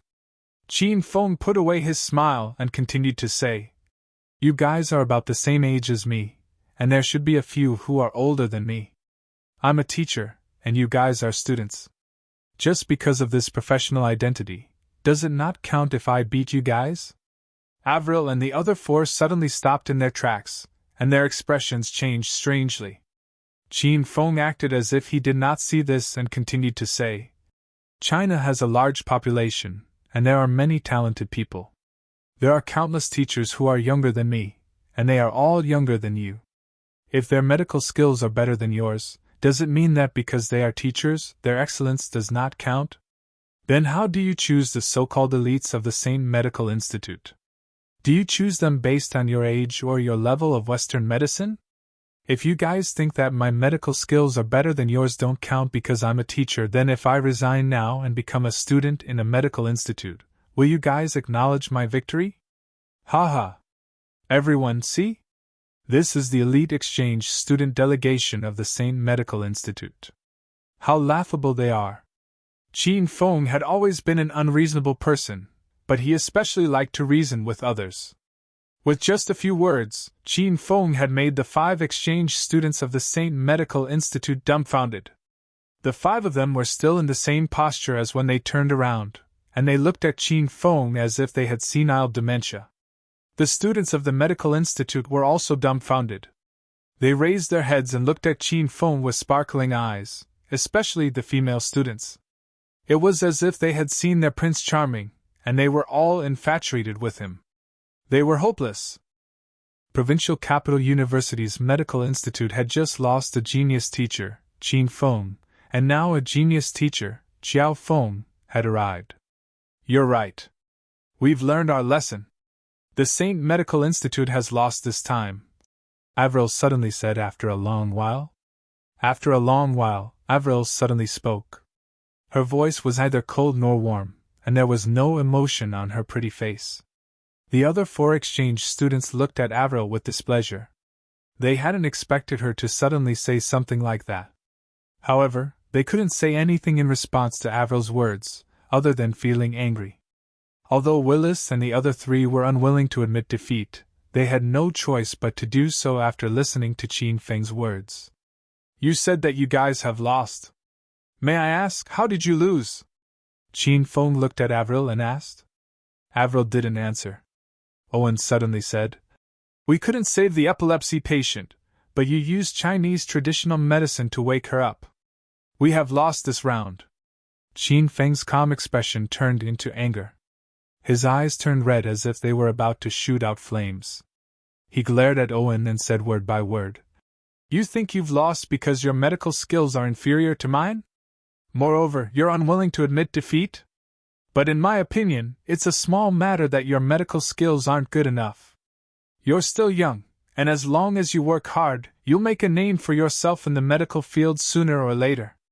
You've lost because you've forgotten the fundamentals of medicine. When you surrounded the epileptic patient and pointed at her, proudly commenting on the cause of the student's illness, and talking about her various symptoms, have you ever thought of letting go of this learning exchange, let go of this medical competition and reputation, and call the ambulance as soon as possible to help the student, or carry her to the school's infirmary for emergency treatment? Who do you think you are? Why do you study medicine? Even if you won today's competition, even if your Saint Medical Institute won this exchange, so what? If I came a little later, that student might not even exist. What's the point of winning? Can you feel at ease? Don't forget that the fundamentals of medicine are to save the dying and help the injured. P.S. It's about to fall out of the monthly votes list. Begging for monthly votes. Chapter 596. Qin Feng's witty words flowed like pearls without pause. He spoke very well, and the exchange students all lowered their heads, looking like children who had done something wrong. His words were so touching that many of the students in the medical school shed tears. They felt that it was shameful and hateful that they didn't go up to help the strong male student carry the epileptic girl to the infirmary. Qin Feng had this kind of ability. When he talked about great principles, even he was moved to tears by himself. We've lost, and we accept our defeat wholeheartedly. Avril looked at Qin Feng again, and the light in her eyes changed. We've lost. We've really lost this round. You're very powerful. I'll challenge you personally in the upcoming exchange. The remaining 4 male students also admitted defeat one by one. Moreover, their attitudes were completely different from before. Qin Feng's sharp words struck something deep in their hearts, and they felt as if they had been enlightened. Owen even issued a letter of challenge to Qin Feng. Although he didn't say it on the surface, he had already regarded Qin Feng as the strongest opponent in this exchange. The students of the medical college looked at Qin Feng with even more admiration and reverence. They realized that Professor Qiao Feng and Professor Qin Feng were becoming more and more alike. Both of them were freaking experts at picking up girls. In such a short time, Professor Qiao Feng had already captured the hearts of more than half of the female students in the medical college. You! Well said! Chang Xian, who had been standing in the distance, couldn't help but walk up to Qiao Feng and praise him. However, as soon as she finished praising Qiao Feng, Chang Xian regretted her words. Why did she say such things to him? Teacher Chang Xian, you're flattering me. I'm just expressing my feelings. It's nothing special. Oh right, Teacher Chang Xian, are you free tonight? On my way here, I found a willow path with a nice environment. Why don't we go for a walk tonight and chat? Qin Feng looked at Chang Xian with a smile. Chang Xian's expression suddenly turned cold. She glared at Qin Feng and yelled, I'm busy! Chang Xian turned around and left with the 5 members of Saint's Secondary Medical Association. Qin Feng shook his head and sighed. A woman's heart is like a needle at the bottom of the ocean. Teacher Qiao Feng, Teacher Chang Xian isn't willing to accompany you to admire the flowers under the moonlight, but I'm willing to accompany you. Professor Qiao Feng, you mentioned earlier that you are a new Chinese medicine teacher in our medical college, right? That's great. I'll take you to the class to have a look. Teacher Qiao Feng, you just said so much. Are you feeling hot? Should I take off my jacket? Let me help you. The female students from the 2 classes of the medical college surrounded Qin Feng and chattered incessantly like little birds. Qin Feng stood among the flowers and looked at the different short skirts and beautiful legs of different lengths and thicknesses. He instinctively rubbed his nose to see if there was a nosebleed. Under everyone's enthusiastic reception, Qin Feng was brought to Class 1's classroom. The students of Class 1 took their seats and looked excitedly at Qin Feng on the stage. Qin Feng stood on the lectern and looked at the familiar faces below. He felt the sunlight pass through the window and fall on his handsome, now extremely ordinary face. He couldn't calm down for a long time. It was said that news traveled fast in university, but to Qin Feng, it was flying fast. He had just stood on the podium and put on a few poses that he thought were handsome and said some classic quotes that were purposely profound and suitable for picking up girls when a large group of people walked in. Ha! Professor Qiao Feng, you're really a promising young man. I can tell that you're a genius at first glance. It's true. The news of you defeating the exchange student from the Saint Second Medical College has spread across the campus. Your performance this time was outstanding and helped Provincial Capital University to turn the tables and vent our anger. The first person to walk into the classroom was the principal of Provincial Capital University, Wang Zhonghua. Not long ago, Wang Zhonghua looked down on Qiao Feng in his office. He thought Qiao Feng was a bastard who used his connections to get free food and girls. Now, Wang Zhonghua's attitude changed. He praised Qin Feng as soon as he walked into the classroom as if he was not the one who looked down on Qin Feng. After Principal Wang praised Qiao Feng, the dean of the medical college, Lu Feng, and many other professors followed the principal's words and praised Qiao Feng. Principal Wang, you're indeed sharp-eyed. Professor Qiao Feng has just arrived, and you can already tell that his medical skills and ethics are profound. Both of you are role models for us to learn from. That's right. We heard that Professor Qiao Feng defeated the exchange student, so we came here to congratulate him. It's our university's honor to have Professor Qiao Feng in Provincial Capital University. It's the student's fortune to have Professor Qiao Feng in the medical college. Qin Feng was almost praised as a saint by these old men. Professor Ling Qingyuan stood to the side and didn't come over to flatter Qiao Feng. However, Ling Qingyuan's eyes flickered, and he kept staring at Qin Feng. He looked from head to toe, and from tail to tail, scaring Qin Feng. This old man couldn't have taken a fancy to him, right? Principal Wang, seniors, I'm just a Chinese medicine teacher who has just arrived. How could I trouble all of you to come and congratulate me? Even if you're here to congratulate me, it's fine as long as you're here. Why do you have to give me gifts? I won't accept money if you're giving me gifts. Aren't you insulting me? Qiao Feng chuckled as he looked at the crowd. These people looked down on Qin Feng before, but now they came to fawn over him. It was only right for Qin Feng to trick them. Principal Wang and the other old professors were obviously stunned. However, Principal Wang quickly regained his senses and said, "Ha! Professor Qiao Feng, I almost forgot that you represented Provincial Capital University and defeated the exchange student from St. Second Medical College. You've helped Provincial Capital University regain its reputation, so I'll increase your bonus this month on behalf of Provincial Capital University. It'll be given to you together with your salary." Qin Feng was not short of money, so he just mentioned it casually. Since Wang Zhonghua was willing to give him a bonus, Qin Feng naturally would not refuse. It's the fortune of us teachers to have such a wise principal like Principal Wang. Qin Feng chuckled and nodded his head. Isn't that right? Principal Wang cherishes talents the most. He's definitely the wisest principal in Provincial Capital University. What a blessing! We're all blessed. The professors, deans, Qin Feng, and Principal Wang stood there and praised each other. The students were dumbstruck when they saw this scene. Were all the older people this shameless? Principal Wang chatted with Qin Feng for a while before remembering something else. Principal Wang hurriedly ran out of the classroom. Not long after, he ran back, but this time, there was a young man by his side. The young man had blonde hair and blue eyes. He exuded the noble aura of a prince. When the young man entered the classroom, all the girls in the classroom shrieked crazily.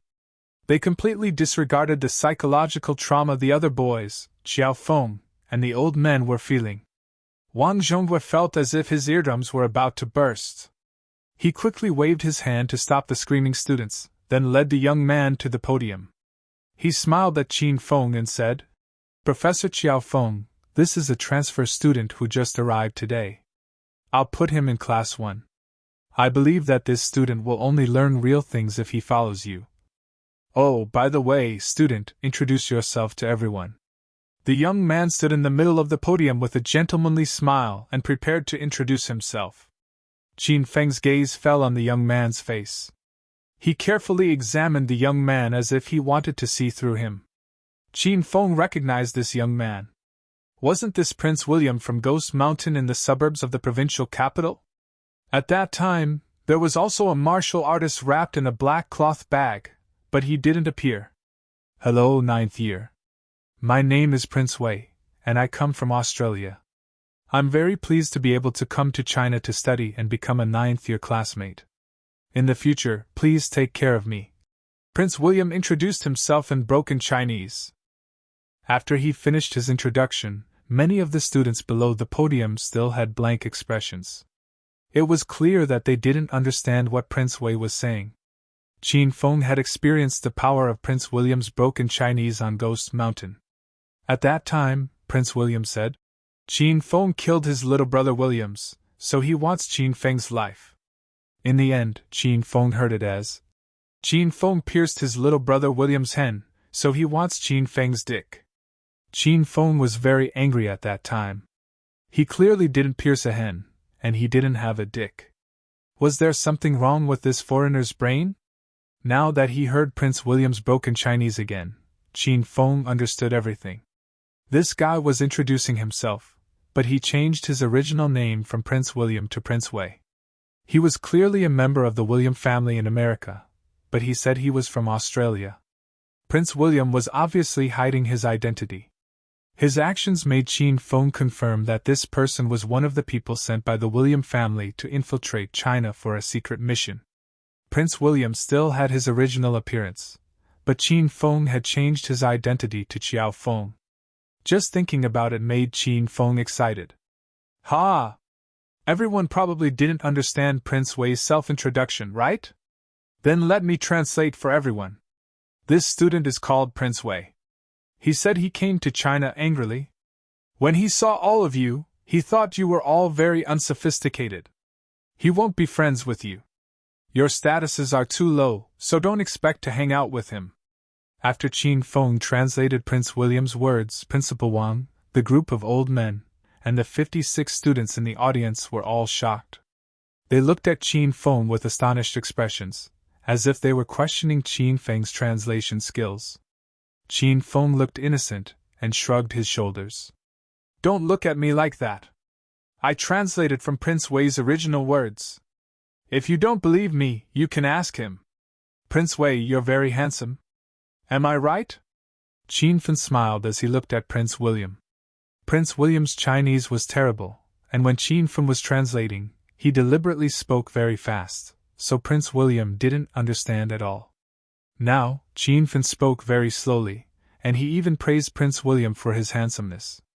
Prince William immediately had a good impression of Qin Feng, and he gave a gentlemanly smile as he nodded at Qin Feng. Teacher, you're absolutely right. P.S. Thank you Nightstorm and Chi-Chi at Baidu Goddess for their tips. The two alliance masters of this book are both cute.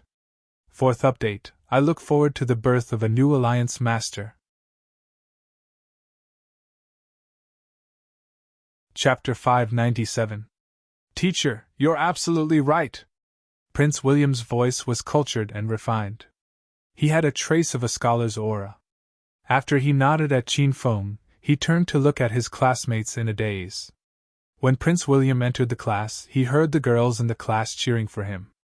Prince William thought that he was very attractive, so he was prepared to let these girls cheer for him crazily again. Fuck! You're just a little more handsome, have a higher nose bridge, prettier eyes, and golden hair. What's there to be proud of? You look down on us, and we look down on you. Some of the boys came to their senses and angrily criticized Prince William's arrogance. However, those boys spoke too quickly. Prince William was confused and thought that they were praising him. So, he continued to smile and looked at them. Damn you! How dare you sneer at us? Do you believe that I, your big brother, will go up and slap your handsome face into a dead pig's head? Let's see what else you can be proud of. Big brother Lu Jia, this guy is too despicable. I feel that he can compete with teacher Qin Feng. Say something. Should we kick him out? Many of the boys were very angry. They wanted to rush up to the podium and kick Prince William away. Those love-struck girls were also unhappy. They warmly welcomed Prince William's arrival. They didn't expect him to be so cold. Did he really think that he was a big star? TSK, I misjudged you. You look like Song Xiaobao. Who would want to be friends with you? Teacher Qiao Feng is better. Although he looks a little ordinary, at least no one remembers him after he commits a crime. You're so handsome, do you dare to commit a crime? The boys were shouting fiercely. Many girls joined the boys in condemning Prince William's arrogant attitude. Seeing this scene, Qin Feng was very happy. However, Prince William felt that something was wrong. He quickly looked at Qin Feng and asked, "Teacher Xiao Feng, they don't seem to like me." Qin Feng hurriedly patted Prince William's shoulder and said earnestly, "Prince William, don't mind them. You're too handsome, and you're born with a noble aura. That's why some of the boys in our class are very envious of you. This is normal, so don't mind them." When Qin Feng spoke to Prince William, he deliberately spoke slowly. Prince William understood everything and became full of confidence. He raised his head and puffed out his chest as he stood on the podium like a proud duckling. Prince William's actions were like a demonstration to everyone. The boys were so angry that they almost threw their smelly shoes at the podium. In the end, they remembered that the principal and several deans and professors of the medical school were still there, so they could only give up on this terrible idea. Prince William was scolded by the students in the audience for a while, but he didn't understand. He thought that everyone was jealous of his good looks. Not only was he not angry, but he also had a smug expression on his face. Wang Zhonghua didn't know if Xiao Feng had a grudge against this foreign student. How could he toy with this student like this? Principal Wang couldn't stand it anymore. He patted Prince William, who was standing on the podium with his head held high and chest puffed out like an idiot, and said, "All right, you've already introduced yourself. Go down and find an empty seat to sit down and listen to the class." Prince William nodded at Wang Zhonghua, then looked at Qin Feng. He felt that Qin Feng was the only good person in the class. He was very friendly to him, and even took the initiative to help him explain the views of his classmates. "Teacher Xiao Feng, thank you for your hard work." Prince William bowed slightly to Xiao Feng, then walked down the podium with his head held high. Ever since he entered the classroom, that pretentious prick had not fallen behind. "Xiao Feng, then you should get to know your classmates first and build a good relationship with them. We won't disturb your class anymore." Wang Zhonghua's purpose for coming here this time had been accomplished. He waved his hand and led the group of old antiques away. Lin Qingyuan followed at the back of the group. When he left, he looked back at Qin Feng a few times with a reluctant look on his face. This scared Qin Feng to death. Don't tell me this old man really likes me? After the group of people left, Qin Feng began to chat with the others. In fact, Qin Feng was very familiar with the students in the class. However, to avoid exposing his identity, Qin Feng still asked everyone to introduce themselves one by one. When Hua Yan and Xiao Shishir stood up to introduce themselves, Qin Feng deliberately made things difficult for the two girls. His words were full of flirting with the two girls. At this time, Avril and the other 5 exchange students had already returned to their student dormitory. As soon as they arrived at the entrance, they saw Professor Mike and a group of lecturers from the St. Medic Institute waiting for them at the entrance. "Professor Mike!" Avril and the other 4 walked up to the professor and the lecturers and greeted the professor dejectedly. They didn't need Professor Mike to say anything. They already knew why Professor Mike brought them here. "There's no need to say anything. I already know what happened. Let's go upstairs first, then we'll discuss the specific plan." Professor Mike waved his hand, signaling the 5 of them to stop talking. Then, he turned around and walked into the student dormitory. The group of people entered the dormitory in a grandiose manner and entered Professor Mike's room. The room was very spacious, and the furnishings inside were clean and simple. It didn't seem crowded even with a dozen people standing in the room. After entering the room, Professor Mike sat down while the other lecturers and Avril and the other 4 stood to the side. "Tell me, how did you guys lose?" Professor Mike looked at the 5 of them with a profound gaze. He had high hopes for these 5 students, and with their strength, they shouldn't have lost to the students from Provincial Capital University. The 5 of them remained silent. After a while, Owen took the initiative to speak up after seeing that no one else was talking. "Professor Mike, the person who defeated us wasn't a medical student. He's a teacher about the same age as us, and he just arrived today." "A new teacher? About the same age as you guys? He defeated all 5 of you by himself?" Professor Mike's eyes lit up. "Yes, he saved an epileptic patient. We couldn't do anything because we didn't have any medical equipment, but he did it." Owen answered Professor Mike seriously. He seemed to recall the scene of Qin Feng using acupuncture to save people, and his voice trembled slightly. How did he save the epileptic patient? Mike's voice wavered with excitement. Owen stuttered for a long time, but he couldn't tell what technique Qin Feng used. The other three men also lowered their heads in silence. At this moment, Avril's beautiful eyes lit up, and she said, He used needle manipulation. Crack! A crisp sound rang out. It was the sound of Professor Mike crushing the glass in his hand. Professor Mike's expression changed unpredictably. Even he didn't realize that he was so excited that he stood up. Professor Mike, are you all right? Avril saw that Professor Mike had lost his composure, so she quickly reminded him. Haha, I'm fine. I was thinking about something else just now, and I was a little carried away. Professor Mike returned to his senses. He smiled and sat back in his chair. He continued, Needle manipulation should be a Chinese acupuncture technique, right? It seems like this new teacher has a very profound foundation in Chinese medicine. It's not your fault that the 5 of you lost to him. Owen and the other 4 heaved a sigh of relief when they heard Professor Mike's words. Willis took a step forward and said unwillingly, Professor Mike, the new teacher is called Xiao Feng. He defeated the 5 of us today and tarnished the reputation of the St. Medic University. The 5 of us are willing to accept punishment, but Professor Mike, please take some people to defeat Xiao Feng and regain the reputation of the St. Medic University. Professor Mike waved his hand. I've already said that it's not your fault for this failure, so I won't punish you. As for the reputation that you lost this time, I'll naturally help you regain it. It's getting late, so everyone is free to do whatever you want and rest early tonight. Tomorrow morning, I'll personally lead the team to the medical college to meet that teacher called Xiao Feng. That's great. As long as Professor Mike leads the team, we'll definitely win. The 5 of them were excited.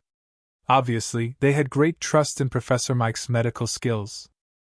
After talking about the defeat, Professor Mike yawned and said, Sigh. I'm getting old, and I'm always sleepy. Everyone, go back to your own business. Rest early, Professor Mike. We'll take our leave now. The representatives of the lecturers bid farewell to Professor Mike and left the room with Willis and the other 4. Avril walked at the back of the crowd and was responsible for closing the door. When she closed the door, Professor Mike nodded at the door and Avril nodded back. It seemed to be a special way of communication. The St. Medic University had already decided that Professor Mike would personally lead the team to challenge Xiao Feng tomorrow. However, Qin Feng was still unaware of this as he was enjoying his time in the university. Student Hua Yen, don't go yet. I want to talk to you alone. The bell rang and the students walked out of the classroom in 2s and 3s. Many female students took the initiative to invite Qin Feng to watch a movie or have dinner that night, but Qin Feng tactfully rejected them. The female students thought that Xiao Feng was really a righteous man, and they admired him more and more. However, when they heard that he wanted to make Hua Yen stay after school, they turned around and ran out of the classroom angrily. Bang! Instead of Hua Yen, a mountain came to Qin Feng. When Lu Jie stood in front of Qin Feng and slammed his palm on Qin Feng's desk, Qin Feng wanted to kick him to death. Hey! I'm warning you, don't think that I'm afraid of you just because you're a teacher. I'm telling you, I'm the boss of Class 1, and Hua Yen is my sister-in-law. If you dare to do anything to her, I'll kill you right here and now. Lu Jie glared at Xiao Feng furiously. He had tolerated Xiao Feng for the entire afternoon, because Qin Feng had been flirting with Hua Yen and Xiao Shi in class. Student, you'd better speak nicely to me. Otherwise, I'll tell your dad about you wrecking his Buick. Qin Feng looked at Lu Jie indifferently. He thought that Lu Jie had grown a pair of wings. Lu Jie's inner chi was broken instantly, and sweat beaded on his forehead. He looked at Qin Feng nervously and doubtfully. Oh my God, Professor Xiao Feng, I was just joking with you. What do you think of my cold jokes? It's not that I'm bragging, but I'm the king of cold jokes in class. Lu Jie changed his attitude and tried to please Qin Feng. Halfway through his speech, Lu Jie suddenly thought of something. He looked at Qin Feng vigilantly and asked, Huh? How did you know that my old man's car was smashed by someone? Who are you?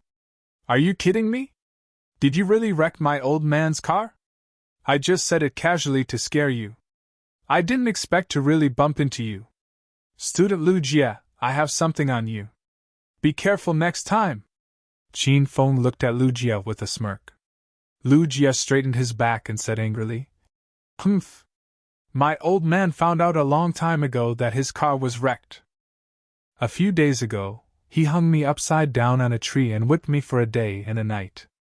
It's all in the past now. Don't you dare use it to threaten me.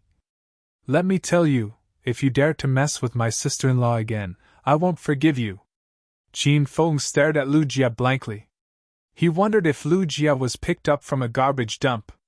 The family's punishment was too harsh. However, Qin Feng felt warm when he saw how protective Lu Jie was of Hua Yan.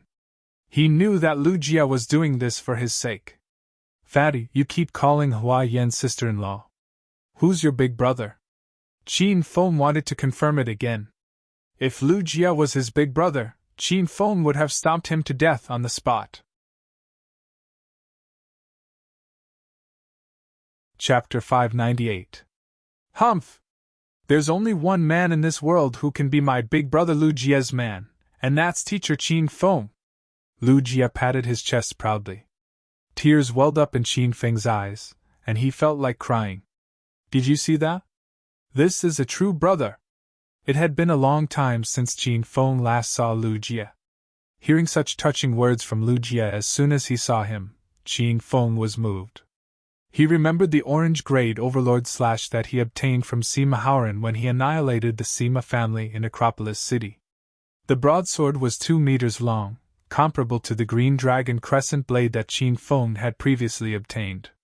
The last time Lu Jie and Qin Feng went to the warrior town's blacksmith shop, Lu Jie had his eyes on the green dragon crescent blade, which wasn't even a spiritual weapon. Qin Feng had purposely left this orange grade overlord slash for Lu Jie, and now he was going to give it to him.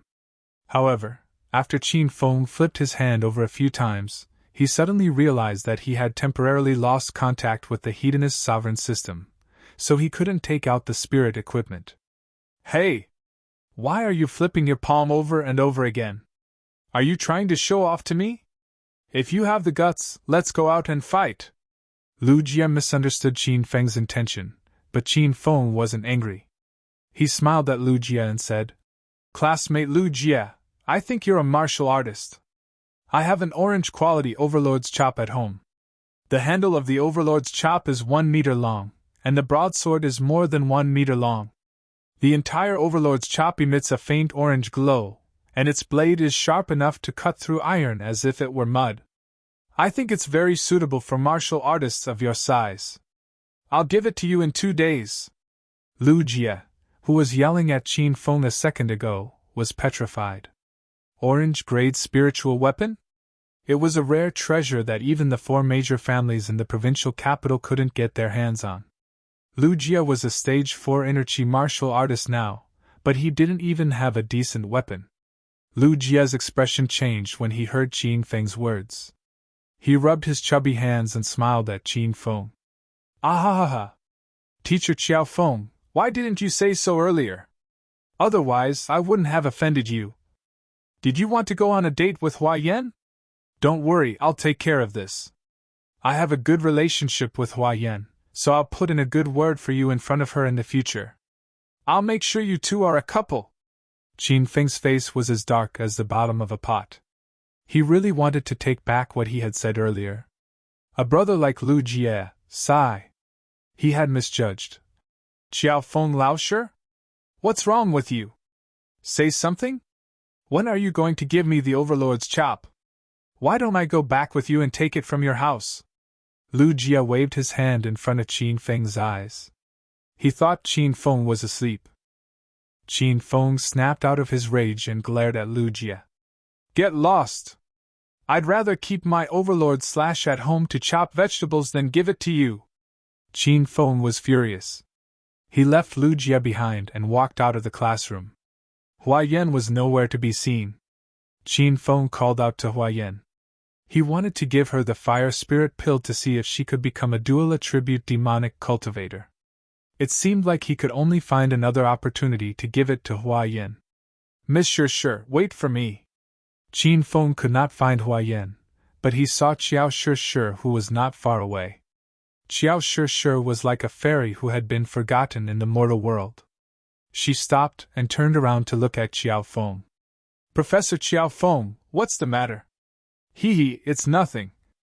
Oh right, are you free tonight? I'll treat you to dinner and a movie. When Qin Feng saw Qiao Shi, he recalled the scene in Devil Beast Mountain not long ago. Qiao Shi's slender body floated in the air. Her fine black hair fluttered in the wind as she summoned powerful demonic beasts. If Qin Feng did not see it with his own eyes, he would never believe that Qiao Shi had such a strange ability. I'm sorry, I have something to do tonight. You should find someone else. Qiao Shi blushed. She thought Qiao Feng was confessing to her. I see. I'll ask you out next time. Sure, where's your house? I'll send you back. Qin Feng still had a mission related to Qiao Shi. He needed to gain Qiao Shi's trust. Qin Feng had taken advantage of Qiao Shi at Devil Beast Mountain, and they almost had sex. Qin Feng felt that it was impossible for him to gain Qiao Shi's trust with his original identity. Therefore, he planned to use Qiao Feng's identity to get in touch with Qiao Shi again. Okay, let's go together. Qiao Shi did not reject Qin Feng this time. This surprised Qin Feng because it did not fit Qiao Shi's personality. Qiao Shi seemed to have noticed Qiao Feng's confusion. She smiled faintly, like a white lotus blooming on a snowy mountain, and said, It's because our surnames are Qiao. Qiao Shi's words came out of nowhere. Then, the smile on her face disappeared, and a trace of pain and disappointment flashed across her beautiful eyes. Qin Feng had no idea what was going through her mind. Looking at her lonely face, Qin Feng wanted to hug her and comfort her. The two of them walked side by side on the streets and alleys. It was as if time had stopped, and they were the only ones in the world. Qin Feng felt that he had been deceived by Qiao Shi. Qiao Shi promised Qin Feng to send her home, but Qin Feng felt like he was walking alone. Qiao Shi lowered her head and did not speak a word. She never took the initiative to speak to Qin Feng. Sometimes, Qin Feng even felt that this girl was invisible. He could not understand her, and could not integrate into her world. Qin Feng was worried that Qiao Shi would bump into an electric pole or a car with her head lowered. If that was the case, Qin Feng could jump in front of Qiao Shi, spread his arms to protect her, and whisper some sweet nothings to her. Qiao Shi would be so touched that she would fall into Qin Feng's arms. She would be so touched that she would burst into tears. Qin Feng's fantasy of saving the damsel in distress did not come true. To his surprise, Qiao Shi seemed to have eyes all over her body. Every time she encountered an obstacle in front of her, Qiao Shi didn't even need to lift her head. Qiao Shi suddenly stopped and raised her head. She looked at Qin Feng expressionlessly as if she could read his mind. She said calmly, If I tell you that I can read animals' language, so even if I walk with my eyes closed, I can sense the communication between small animals and analyze whether there is an obstacle in front of me, would you believe me? Qiao Shi didn't sound like she was asking Qin Feng the question. She sounded more like she was talking to herself. After she finished speaking, the corner of her beautiful lips curled into a graceful curve as if she was mocking herself. Qin Feng seemed to be able to sense Qiao Shi's loneliness. She was a natural spirit beast master, and she was born with the ability to read animals' languages. She probably discovered that she was different from the others when she was young, and she excitedly wanted to share this special ability with her friends. However, her classmates treated her like a monster and kept their distance from her. If Qin Feng's guess was correct, he could understand why Qiao Shi was so lonely and deliberately avoided making friends. However, what Qin Feng couldn't understand was that Qiao Shi's eyes were filled with loneliness, pain, and even a hint of murderous aura. In order to complete the system's mission and gain Qiao Shishi's trust as soon as possible, Qin Feng had been observing Qiao Shishi throughout the journey. That was how he discovered these details. Qin Feng felt that this mission was very difficult. He had known Qiao Shishi for a long time, but he had never seen through her heart. I believe you have this ability. I heard that angels can understand the language of all living things. Qin Feng smiled at Qiao Shishi after he recovered from his momentary daze. Qiao Shishi's expression suddenly froze, and the way she looked at Qin Feng changed. Once again, Qin Feng saw the smile on Qiao Shishi's face. She was still as beautiful as ever. Thank you. I've reached my home. I'm going back now. Qiao Shishi waved at Qiao Feng and walked into a small alley. Qin Feng started to look around. He was in an old district of the provincial capital. The houses were built in the style of old Sihiyuan. The environment and security were terrible. Qiao Shishi lived here? It seemed like her family wasn't very well off. Please go away. Don't bother me anymore. Qin Feng was still in a daze when he heard Qiao Shishi's angry voice. He quickly ran to her. In a remote alley, 3 sloppy men surrounded Qiao Shishi. All 3 of them had perverted smiles on their faces, and their gazes wandered up and down Qiao Shishi's body without the slightest scruple. Qiao Shishi leaned her back against the corner of the wall. Other than a hint of nervousness, her eyes were filled with coldness and anger. Little beauty, don't be angry. We're not bad guys. We've been waiting here every day for you to finish school. We've been waiting for you for a week. Every night, we sincerely invite you to watch a movie and treat you to a big meal. If you don't agree to our invitation tonight, won't it be a little unreasonable? One of the 3 men with green hair grinned at Qiao Shishi. He slowly inched forward, trying to get close to Qiao Shishi. Go away. Qiao Shishi became agitated. Her beautiful brows knitted together. It was obvious that she hated the 3 men's behavior. Humph. Bitch, don't refuse a toast only to be forced to drink a forfeit. We've been waiting here for a week. Do you really think we're patient enough to wait for you to accept our invitation? We've been investigating you for the past few days. You've been renting a house here all by yourself. You don't even have any relatives or friends. If you don't accompany us to drink tonight, I'll drag you to the corner of the wall and kill you on the spot. The green-haired man's expression changed drastically. He had shed all pretense of cordiality. Qiao Shishi was also worried. She looked around nervously as if she was looking for something. Bitch, are you going to call for help? Let's see how you're going to call for help after I cover your mouth. Ha! The green-haired man thought Qiao Shishi was going to call for help. He took off his jacket and covered Qiao Shishi's head with it. Stop! Qin Feng had witnessed everything that had transpired. Unconsciously, he clenched his fists and strode to Qiao Shishi's side. Bastard, where the hell did you come from? If you know what's good for you, get out of here. The green-haired man was startled by Qin Feng's sudden appearance, but he quickly calmed down and started to threaten Qin Feng. Qin Feng ignored green-haired man and the other 2. After he arrived, he checked on Qiao Shishi's condition. Seeing that Qiao Shishi wasn't injured, Qin Feng calmed down. He slowly turned around and looked at green-haired man. Do you want to hit me? If you don't get out of here, I'll hit you. The green-haired man roared arrogantly. As soon as he finished speaking, Qin Feng's fist landed on the green-haired man's face. He flipped backward and fell to the ground. What a coincidence. I want to hit you too. Seeing their big brother fall to the ground after being hit, the legs of the 2 little brothers who were still standing trembled.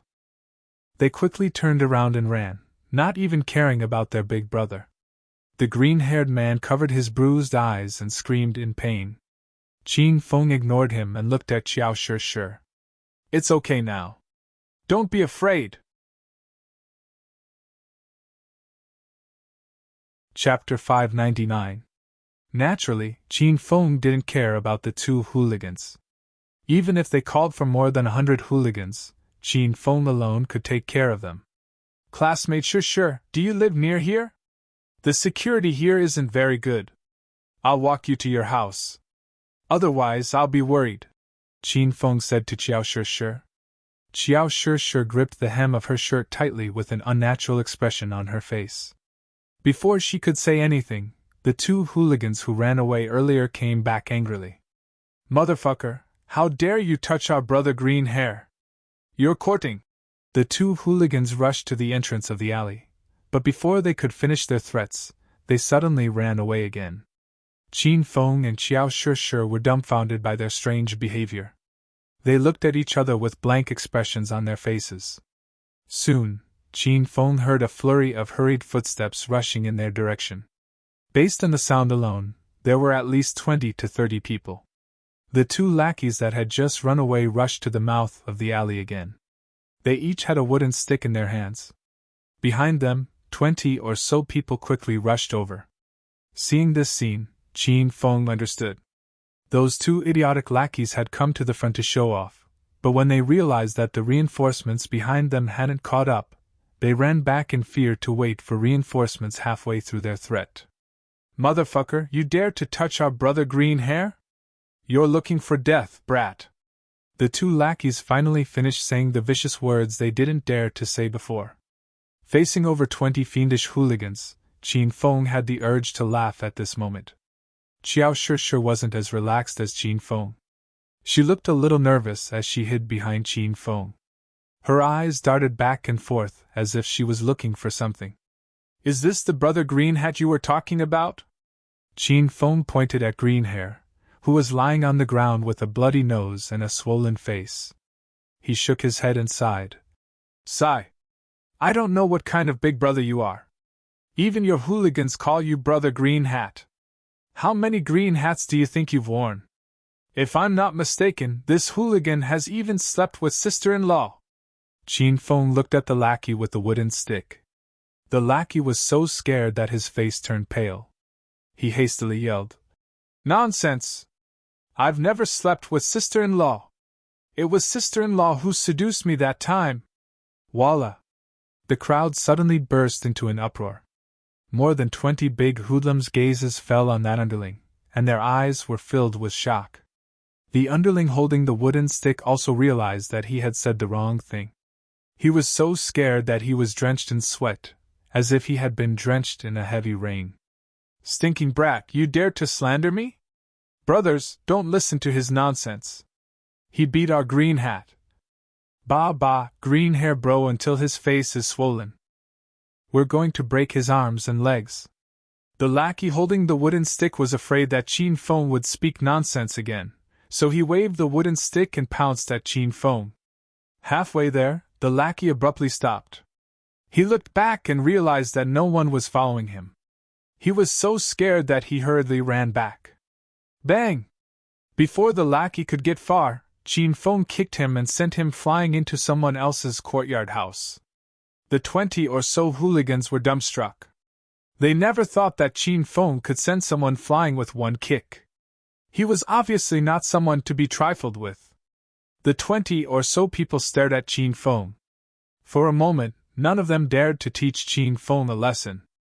Motherfucker, why are you guys still standing there like idiots? All of you attack. Kill that man and capture the woman. I want to fuck her to death. The green-haired man who was lying on the ground was so angry that he was about to die. He endured the pain on his face and roared. The 20 or so hooligans immediately came to their senses and pounced at Qin Feng. Teacher Qiao Feng, you go first. Suddenly, Qiao Shi's emotionless voice came from behind Qin Feng. Qin Feng turned around and saw that Qiao Shi's beautiful eyes had lost their luster. It was as if her soul had been sucked out.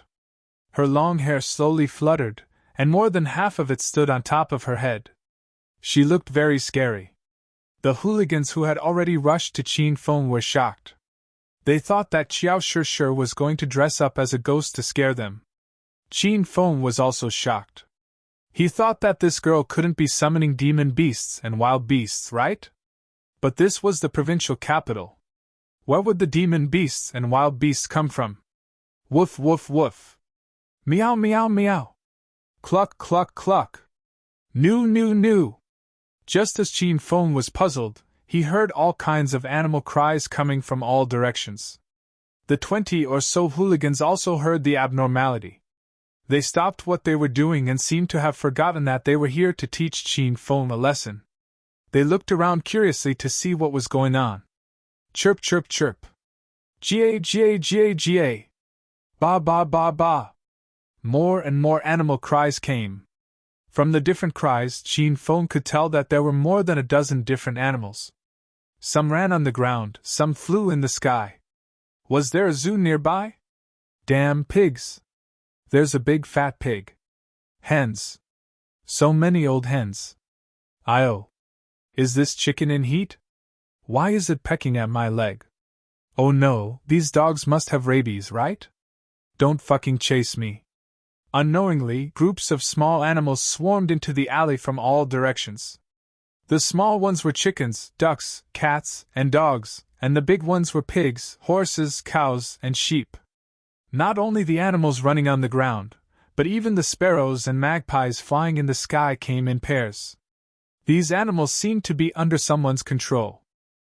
They chased after the hooligans in a frenzy and attacked them as soon as they saw them. Many of the hooligans' legs were pecked by the old hens, and their bones were exposed. More people were chased by wild dogs all over the street, and were gored into the sky by the horns of bulls. That green-haired bro was the most miserable one. Since he had broken his leg earlier, he couldn't run away at all. His body was covered by the sparrows, and he was about to be swallowed alive by them. Seeing this scene, Qin Feng was dumbfounded. Back in Devil Beast Mountain, Qin Feng had witnessed Xiao Shishi's strength. Initially, Qin Feng thought that Xiao Shishi was only powerful in the deep mountains and forests where wild beasts roamed. He did not expect her to be so powerful in the city. Do not underestimate these little chicks and ducklings. After being controlled by Xiao Shishi, they became members of a suicide squad. Their attacks multiplied, and it seemed like their only goal was to defeat their enemies. Even if they were killed by their enemies, they would at least give their enemies a peck or a blow. Sure, it's about time. Stop! Qin Feng thought his wind blade martial skill was cruel, and could cut off limbs with ease. But now, he saw the hooligans being attacked by the frenzied fowls. They were beyond recognition, and their blood flowed like a river. Xiao Shishi's body slowly floated in the air. Her eyes were empty and lifeless, and she had completely lost consciousness. Qin Feng called her a few times, but there was no response. Seeing that some of the hooligans were about to be eaten by the fowls, Qin Feng hastily grabbed Xiao Shishi and pulled her back to the ground. Xiao Shishi was still unconscious, so Qin Feng slapped the back of her neck and knocked her out. Buzz! Xiao Shishi fainted, and the scene around her changed drastically. The frenzied fowls stopped attacking and stood rooted to the ground. A few seconds later, they looked around in bewilderment at their companions and other animals. Could it be that they had transmigrated? Woof! Woof! Woof! The stray dogs were scared out of their wits. They barked crazily to calm themselves down. Wasn't I paired up with a female dog on the street? Why the hell did I get caught and brought into the zoo? The wild dogs barked, and the other poultry scurried in all directions in fear. In his lifetime, Qin Feng had finally seen a scene of chickens flying and dogs leaping, and the intense scene of poultry fighting each other. Qin Feng shifted his gaze back to Xiao Shishi. She was lying in Qin Feng's arms. Her face was pale, and she slept quietly like a forgotten fairy. Qin Feng couldn't help but caress Xiao Shishi's face. Her skin was smooth and soft, and he couldn't help but caress her face again. After countless caresses, Xiao Shishi suddenly opened her eyes. Qin Feng was so startled that he almost threw her out of his arms. Ahem. Student Shishi, you're finally awake. You gave me a fright just now. Why did you suddenly float in the air? Did you see those frenzied fowls? They saved us. Qin Feng was using Qiao Feng's identity. Even if he knew that Xiao Shishi was a spirit beast master, he couldn't show it. Xiao Shishi shyly struggled out of Qin Feng's arms. Her expression was complicated.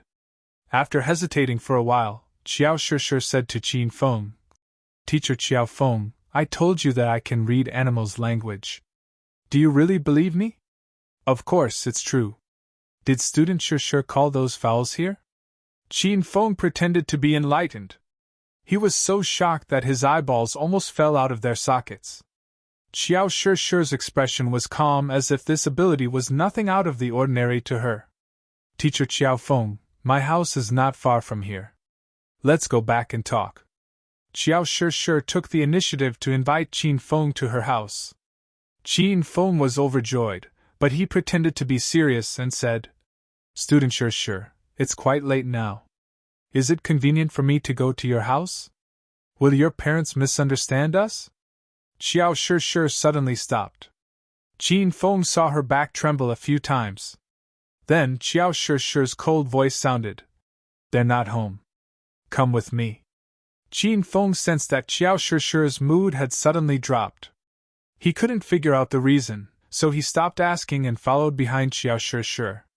Xiao Shure's house was not far away. They just had to walk to the end of the alley and turn a corner. It was a large courtyard house. Vegetables and fruit trees were planted in the courtyard, and the ground was very clean. Qin Feng smelled the fragrance of flowers as soon as he entered the house. There were 5 rooms in the courtyard house, and Xiao Shure was staying in the smallest room. Just as the two of them arrived at the door, an old lady walked out from the main room. Sure, you're back, right? You brought a friend home today? It's a boy. Xiao Shure blushed and quickly went to support the old lady. Grandma Lu, it's getting dark. Don't go out and walk around. It'll be bad if you bump into something. It's fine. Your Grandma Lu is still very healthy. Even if she falls, she can still get up and run. Grandma Lu was a humorous and amiable old lady. She walked to Qin Feng with Xiao Shure's help. Grandma Lu looked at Qin Feng from head to toe and said with a smile, I'm getting old and my memory is getting worse. I've looked at this young man a few times, but I can't remember his face. Grandma Lu accidentally blurted out the truth, and it made Xiao Shure laugh. Grandma Lu, it's not that you have a bad memory, but this is the new Chinese medicine teacher in our class. He looks so ordinary that I still can't remember what he looks like. Qin Feng felt helpless when he heard Xiao Shure and Grandma Lu talking about him. He wondered how ordinary his face was. After thinking for a long time, Qin Feng realized that he had forgotten his current face. Chapter 600. Xiao Shure was amused by Professor Chiao Feng's sullen expression. She held Grandma Lu's arm and said, Grandma Lu, that old man Zhang you mentioned is a quack. His fortune-telling, talismans, and elixirs are all lies. Professor Chiao Feng is a real Chinese medicine teacher.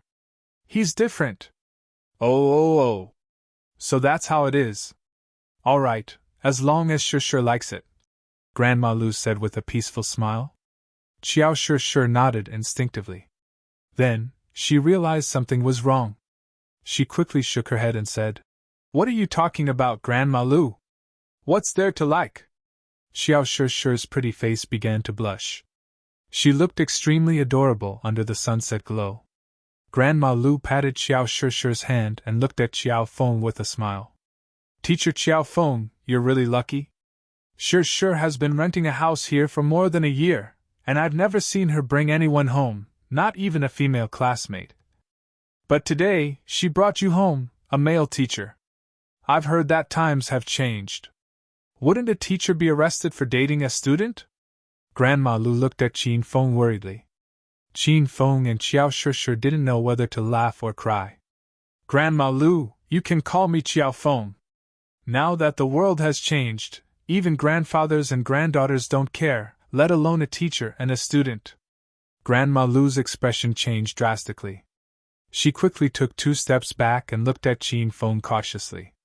How can you do this? Then, are you interested in Grandma Lu? The corner of Chiao Feng's mouth twitched, but he didn't say anything. Grandma Lu suddenly laughed. She grabbed Xiao Shure's hand and placed it in Qin Feng's big hand. Haha, Grandma Lu is joking with you. Look at how scared you are. Even if you like Grandma Lu, she won't like you. I can't remember your face. I can't recognize you on the street. Qin Feng had the urge to turn around and leave. But when he remembered that he was still holding Qiao Shishi's soft hand, he decided to bear with it for a while. Grandma Lu continued. Little Feng sure is a good girl. She's diligent and thrifty. She's kind-hearted. You have to treat her well.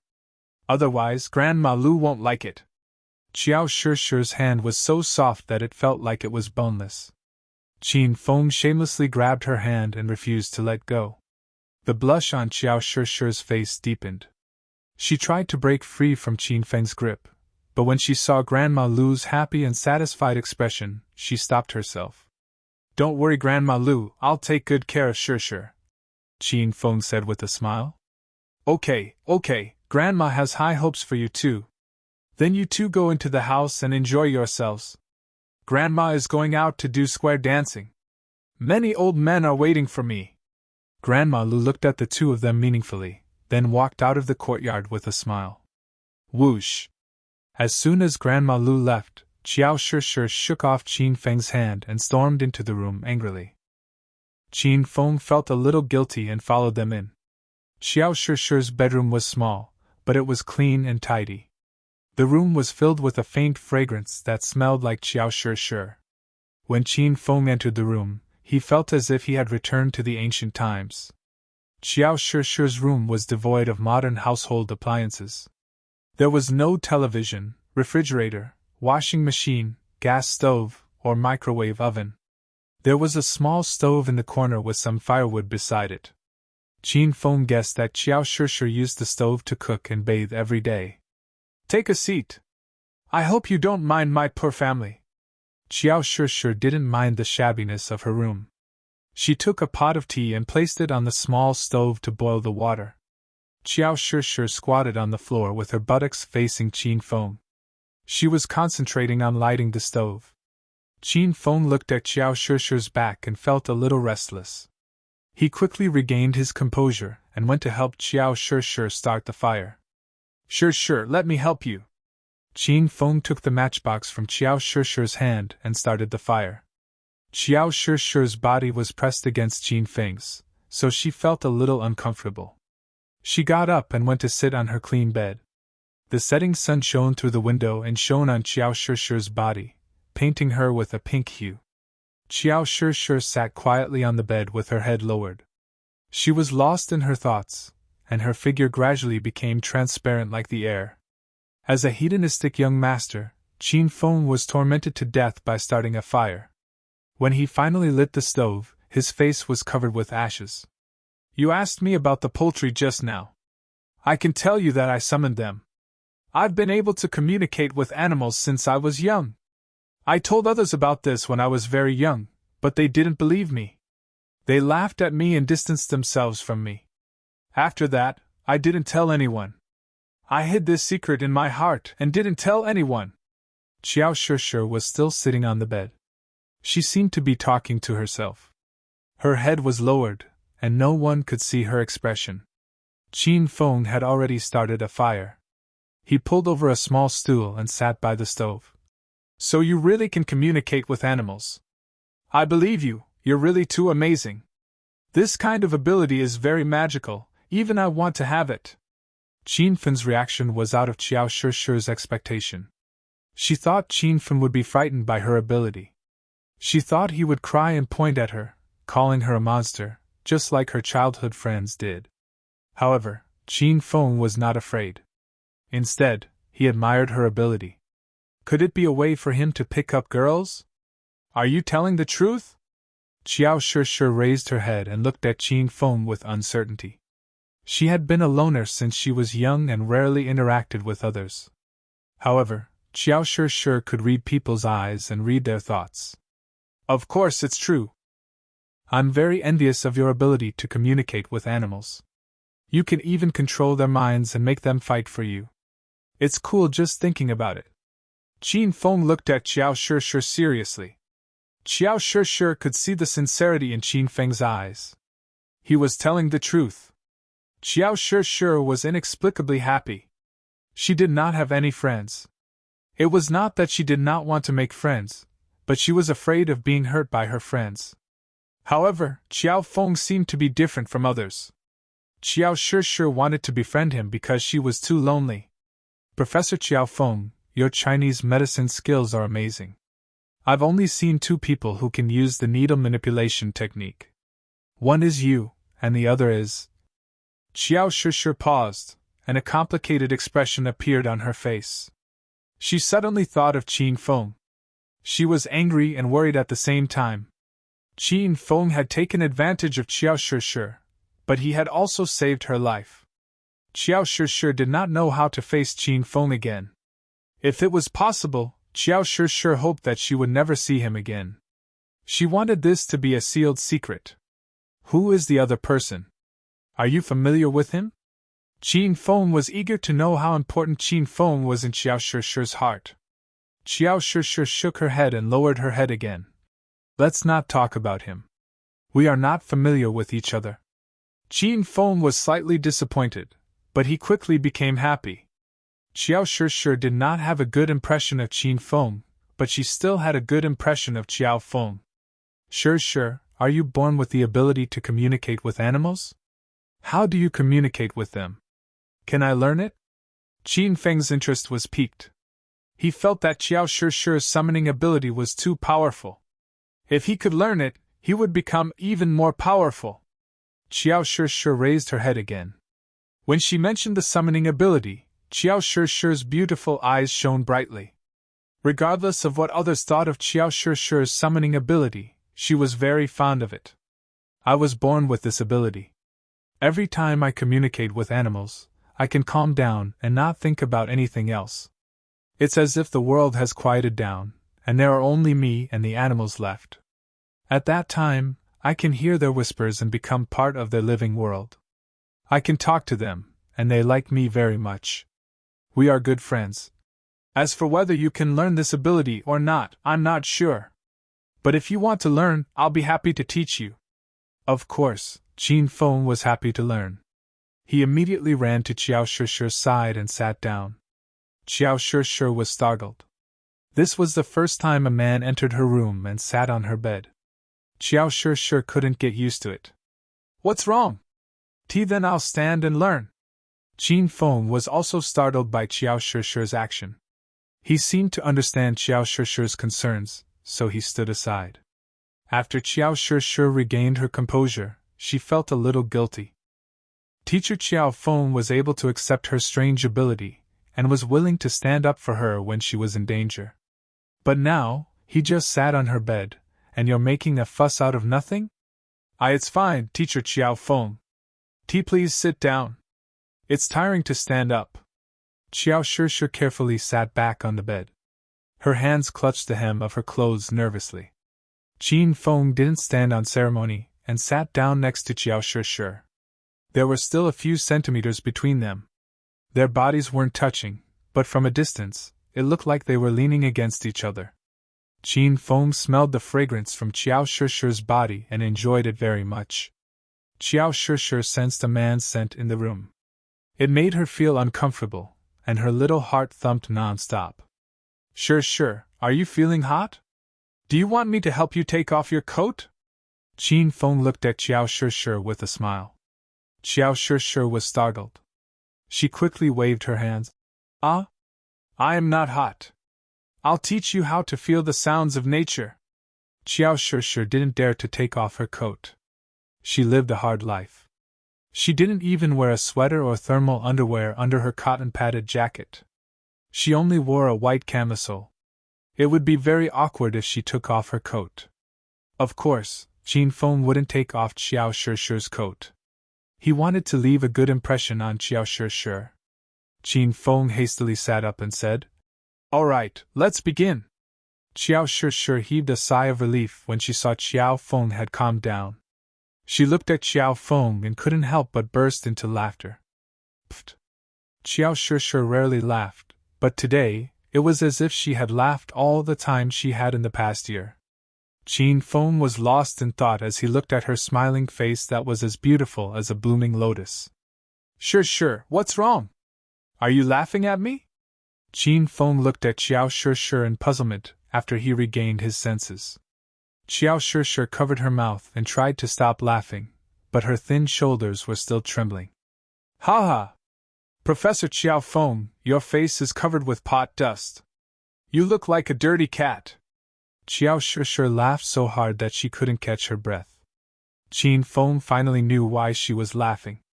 Qin Feng had always thought that a girl like Xiao Shishir would be difficult to get along with, let alone make her laugh.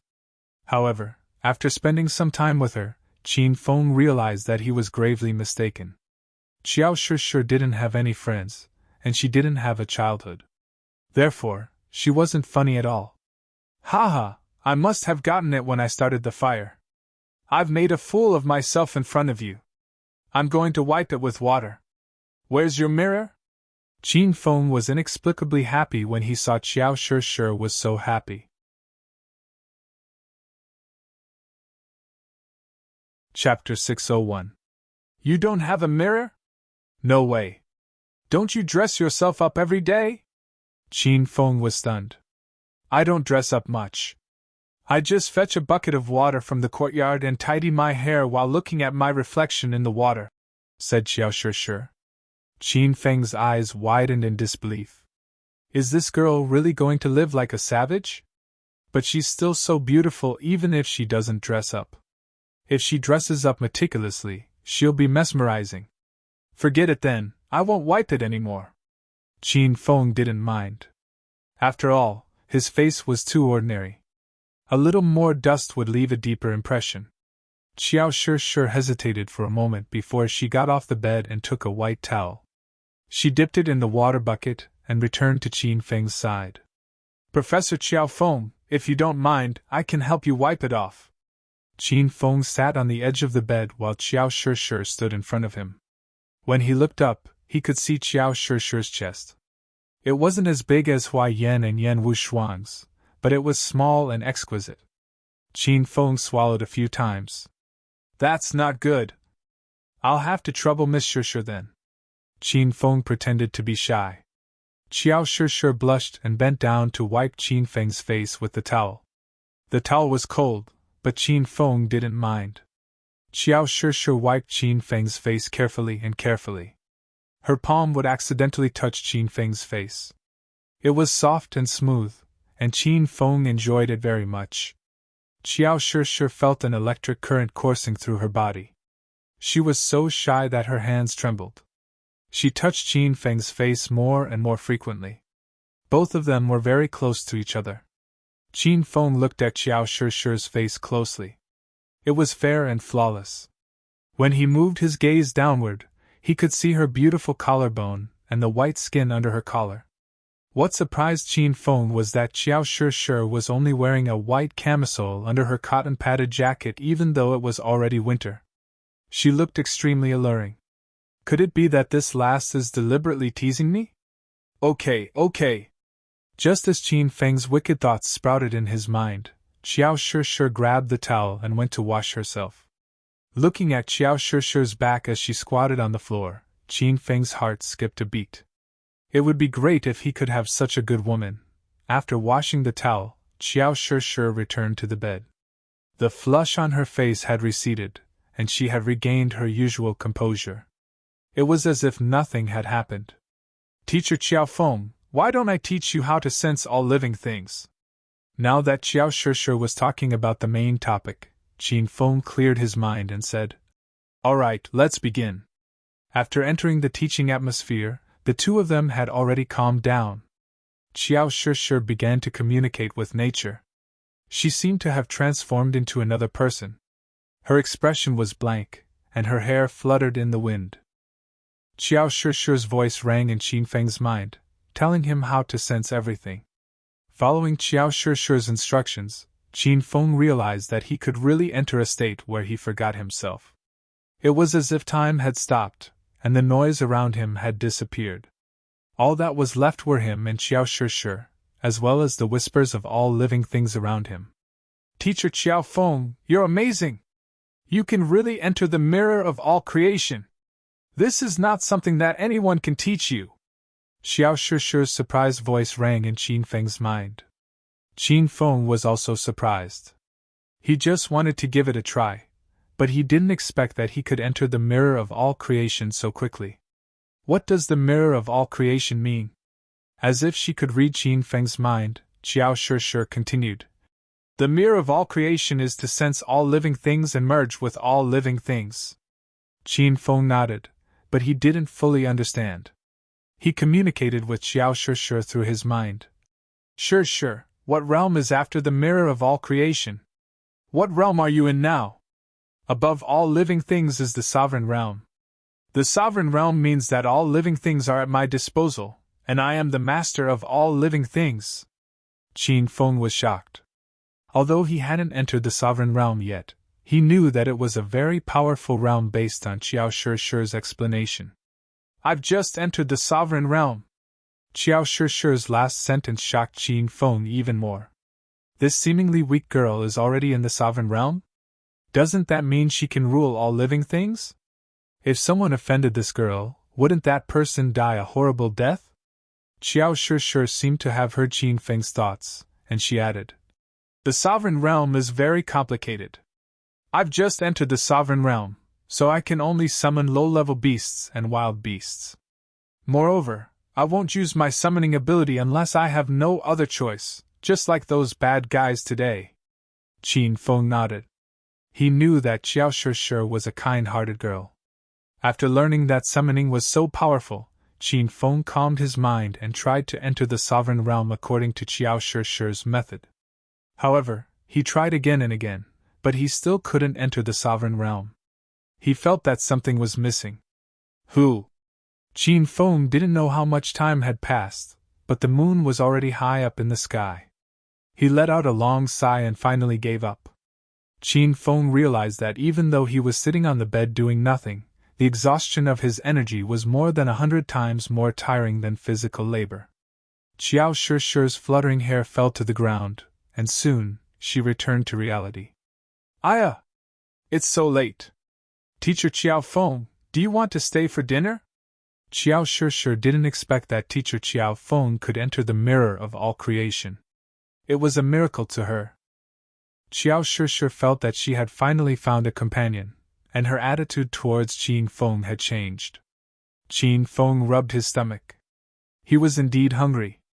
Sure, you go wash the vegetables, and I'll cook them later. Let's work together. Won't it be tiring? Qin Feng smiled and said, No, it's not tiring. Xiao Shishi's face blushed slightly. Fortunately, it wasn't that obvious under the moonlight. Xiao Shishi nodded and hastily grabbed some vegetables and ran out of the courtyard. It turned out that this girl lived here. She had to go to the well in the courtyard to fetch water and wash her clothes. Qin Feng went to the small stove. The water in the teapot was almost dry, and the firewood in the small stove was almost finished.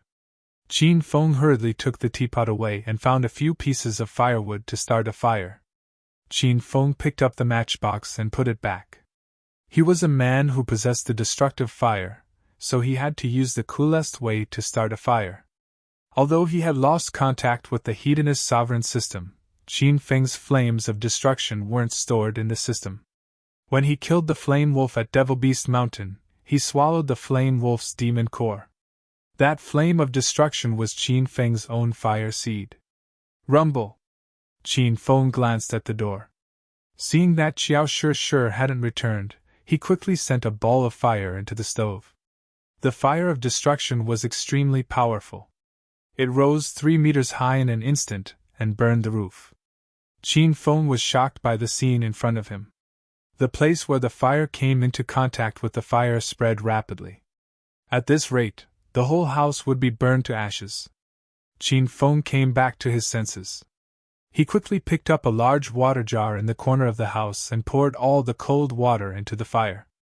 However, when the water came into contact with the fire of destruction, it instantly evaporated into steam and disappeared. The raging fire was not damaged in the slightest. Damn, it's not a good thing that the fire seed is too strong. Qin Feng immediately came to his senses. This was the fire of destruction. How could ordinary well water extinguish it? Qin Feng had a feeling that he was hanging by a thread. He wanted to ask Little Pig for help, but the system couldn't contact it. Qin Feng quickly tried to control the fire with his mind. The fire seed, which was flying everywhere, began to gather according to Qin Feng's will. Finally, it flew back into Qin Feng's body. Qin Feng was stunned by the scene in front of him. He had fought with the fire of destruction on Devil Beast Mountain, but at that time, he could only release the fire seed. He couldn't control it. Could this have something to do with him entering the mirror of all creation? He could feel all things, but he couldn't control them. Qin Feng still couldn't figure it out, but he didn't have the mood to think about it. He noticed that Xiao Shishir was standing at the door, looking at the situation in the house with a blank face.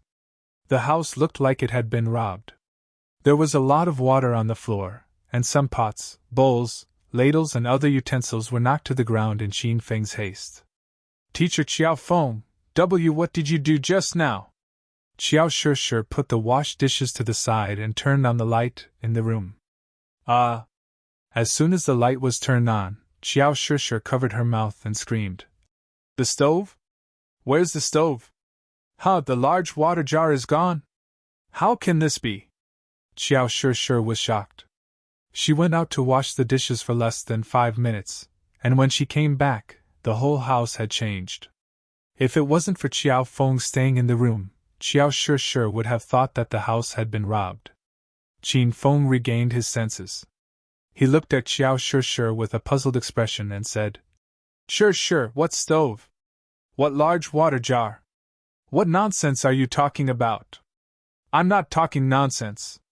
Did you forget that there's a small stove and a large water tank in the corner of my house? When you entered the house, you even lit the stove. Also, the teapot is gone, right? The basin I used to wash your face is gone. Xiao Shishir looked aggrieved. She was so anxious that she was about to cry. The things she mentioned just now were the big things in the house. Qin Feng knew that the things that disappeared were melted by the fire of destruction. Now, they had turned into water-pure qi and drifted away to God knows where. Qin Feng would never admit to such a thing. He looked at Xiao Shishir with a straight face and said, Shishir, are you sick? Let me feel your forehead. Oh my, why is it so hot?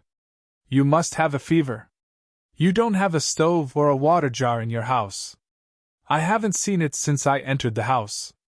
Qin Feng's hand was still on Xiao Shishir's forehead. It was so comfortable to touch that Xiao Shishir forgot about the stove and the water jar. She blushed and blushed. Qin Feng was afraid that Xiao Shishir would continue to question him. He quickly pushed Xiao Shishir onto the bed, removed her shoes, and covered her with the blanket. After he was done, Qin Feng turned around and ran out of the house. When he was at the entrance of the courtyard, he said, Shishir, it's late. Teacher has gone back. You should rest early. You'll be fine after a good night's sleep. Xiao Shishir was baffled by Xiao Feng's actions. When she recalled how Xiao Feng grabbed her leg and helped her take off her shoes, her cheeks burned even hotter. However, a handsome face appeared in Xiao Shishir's mind. It was Qin Feng's face. When she recalled the ambiguous scene that happened between her and Qin Feng on Devil Beast Mountain, Xiao Shishir's beautiful eyes were filled with disappointment. She admired Xiao Feng, but she couldn't be with him because her body was touched by another man. She felt that it was unfair to Xiao Feng. What an innocent and cute girl. After Qin Feng left Xiao Shishir's rented courtyard, he took out his cell phone and ordered takeout. It was fine for Qin Feng to skip dinner, but he couldn't let Xiao Shishir go hungry. Moreover, Xiao Shishir's stove was burned by Qin Feng. She couldn't cook even if she wanted to. After Qin Feng ordered the takeout, he went online and ordered a gas stove, a water heater, and other household appliances. He wrote Xiao Shishir's address on the address. When Qin Feng remembered that Xiao Shishir only wore a camisole in the winter, he quickly went to the clothing store and bought dozens of coats, sweaters, and undergarments. Only then was he satisfied. Big brother, save me. I beg you, please, save me. Just as Qin Feng placed his order and put away his cell phone, he saw a person lying on the ground in front of the alley. The person stretched out a bloody hand and begged for help.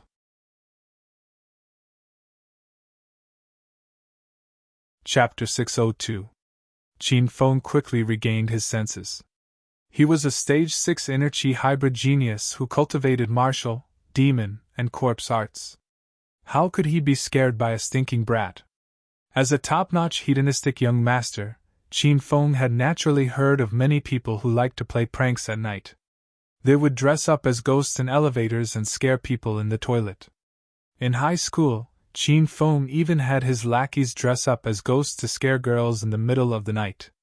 When the little beauty was trembling like a lamb waiting to be slaughtered, Qin Feng would descend from the sky, save the beauty, beat up the evil ghost, and successfully get a room. Qin Feng felt that he had too many glorious achievements in picking up girls.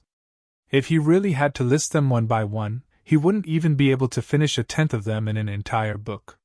Qin Feng strode over to the evil ghost and sent it flying with a kick. Big brother, why did you hit me? I'm already miserable enough. The evil ghost screamed in the air and fell to the ground with broken legs. Qin Feng felt that the ghost's voice was somewhat familiar. He strode to the evil ghost's side and carefully looked at it a few times before he recognized it. It was Brother Green Hat who tried to stop Xiao Shi in the afternoon. Qin Feng was very angry when he recognized Brother Green Hat. He raised his leg and fiercely stomped on him. You bastard, you can't beat me, so you use this kind of despicable method to scare me? Do you think I'm scared? Qin Feng's stomp was very heavy and almost made Brother Green Hat's intestines come out. Green Hat had a sullen and painful expression. He wanted to say something but couldn't. When he opened his mouth, it turned into a scream. Qin Feng beat him for a while before he finished and turned to leave. Brother Green Hat hurriedly called out to Qin Feng. Big brother, don't go. Save me. If you don't take me to the hospital, I'll really become a ghost. Qin Feng unhappily glared at Brother Green Hat. You deserve to die. Let's see if you still dare to dress up as a ghost and scare me. Greenhair was so wrong that he wanted to cry. He wasn't here to scare Qin Feng. In the afternoon, he was surrounded by sparrows, and all of his skin was pecked beyond recognition. After his lackeys ran away, none of them came back to take Greenhair, so they left Greenhair with a broken leg in the alley to fend for himself. Greenhair had lost a lot of blood. He fainted and woke up, and fainted again. He had just woken up and saw someone pass by. It turned out that it was Qin Feng. Greenhair gritted his teeth and asked Qin Feng for help. In the end, Qin Feng thought he was pretending to be a ghost and beat him up. Greenhair felt bitter in his heart. He really wanted to call Qin Feng an idiot, but when the words reached his mouth, he didn't dare to say them. Big brother, it's a misunderstanding, big brother. I broke my legs, and I can't even walk. How could I pretend to be a ghost and scare big brother? I was bitten by a sparrow. Please take me to the hospital, big brother. From now on, this little brother's life is yours. Greenhair begged Qin Feng bitterly. Qin Feng now understood that he had misunderstood Greenhair. Ahem, so it's like that. Then I won't hit you. Let's go. Qin Feng wouldn't save Greenhair. This brat dared to have designs on Xiao Shi, so he deserved to end up like this. Seeing that Qin Feng was about to leave, Greenhair immediately panicked. He yelled at the top of his lungs, big brother, don't go. I know a treasure. If you save my life, I'll take you to find the treasure, and all the treasure will belong to big brother. Qin Feng stopped and returned to Greenhair's side. If there really was a treasure, it would be a waste not to take it. There really is a treasure? Qin Feng looked coldly at Greenhair. When Greenhair saw that Qin Feng had returned, he was so excited that he was about to cry. He hurriedly nodded. Yes, big brother, don't worry. This little brother will definitely not lie to you. Can you take me to the hospital first? My phone is broken, and my leg is broken. If I lie down, I'll really die. Qin Feng glanced at Greenhair's eyes. Seeing that Greenhair didn't seem to be lying, Qin Feng took out a set of silver needles from Gao Tianyao and placed them on the ground. Swish, swish, swish. Green Hair was stunned by the scene in front of him. When he regained his senses, he found that there were more than 10 needles on his body. These needles were even trembling on their own. It was extremely strange. Fuck, big brother, believe me, there really is a treasure. Please don't kill me to silence me. I didn't know that girl was big brother's woman. Otherwise, I wouldn't dare to tease her even if you beat me to death. Green Hair thought that Qin Feng was trying to harm him, so he was so scared that his body trembled at the same frequency as the silver needles. Seeing Green Hair's fearful expression, Qin Feng slapped him on the head and yelled, "What are you yelling for? I'm saving you. Just obediently lie down for 5 minutes and you'll be fine." Qin Feng's slap was so fierce that Green Hair felt like his head was almost sent flying. He really didn't dare to yell anymore, but his body still trembled incessantly.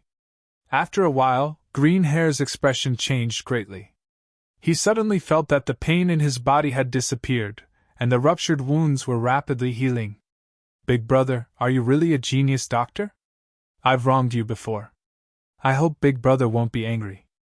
No matter how stupid Green Hair was, he could tell that Qin Feng actually knew medicine. What was this? Traditional Chinese medicine? Wasn't it all a lie? Qin Feng was too lazy to pay attention to Green Hair. He suddenly pulled Green Hair's legs over. Without giving Green Hair any time to react, Qin Feng had already reattached Green Hair's 2 broken legs. Green Hair's eyes widened, and he was stunned for a few seconds. Then, he let out a long howl and widened his eyes again. Done? 2 broken legs were reattached just like that. Isn't this a little too childish? Green Hair was now completely convinced that Qin Feng was really a genius doctor. Moreover, his skills were very valiant.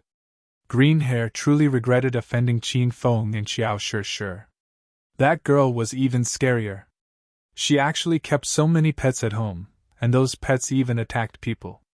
Green Hair decided that he would never see these 2 monsters again. "Where's the treasure you spoke of? Take me there now." After Qin Feng healed Green Hair, he didn't waste any more time and went straight to the point. Green Hair's eyes floated around, and he seemed a bit guilty. "Big brother, why you reattached my broken legs so easily? Aren't you afraid that I'll suddenly run away? Or lie to you that there's no treasure?" Qin Feng indifferently curled his lips and said, "You can't run away. If there really isn't any treasure, then I'll just break your legs." Qin Feng spoke lightly, but Green Hair's mouth twitched violently. He was so scared that his little heart almost jumped out of his throat. He hurriedly said, "Big brother, I really found a secret tunnel. That tunnel was dug very deep, and only I know where it is. Once, I walked for a long time and still couldn't reach the end. I suspect that there's treasure hidden inside. But if there isn't, please don't break this little brother's dog legs. Let me keep my dog legs to run errands for you." Qin Feng slapped Green Hair's head again and jokingly scolded, "Brat, you sure know how to flatter. Lead the way to the treasure first, we can talk about other things later." Green Hair didn't dare to go against Qin Feng's words. He quickly crawled up from the ground and led the way. The 2 of them didn't say much along the way. Green Hair just kept walking forward and brought Qin Feng to the area near Provincial Capital University. "Green Hat, have the treasure you spoke of arrived yet? Are you trying to waste time with me?" Qin Feng was a bit impatient. Green Hair was angered to death by Qin Feng calling him Green Hat, but he didn't dare to show it. He smiled and said, "Big brother, we're here. It's just up ahead. Just a few more steps and we'll be there." Green Hair didn't lie. Qin Feng walked with him for a few minutes and saw Green Hair squatting in front of a manhole cover.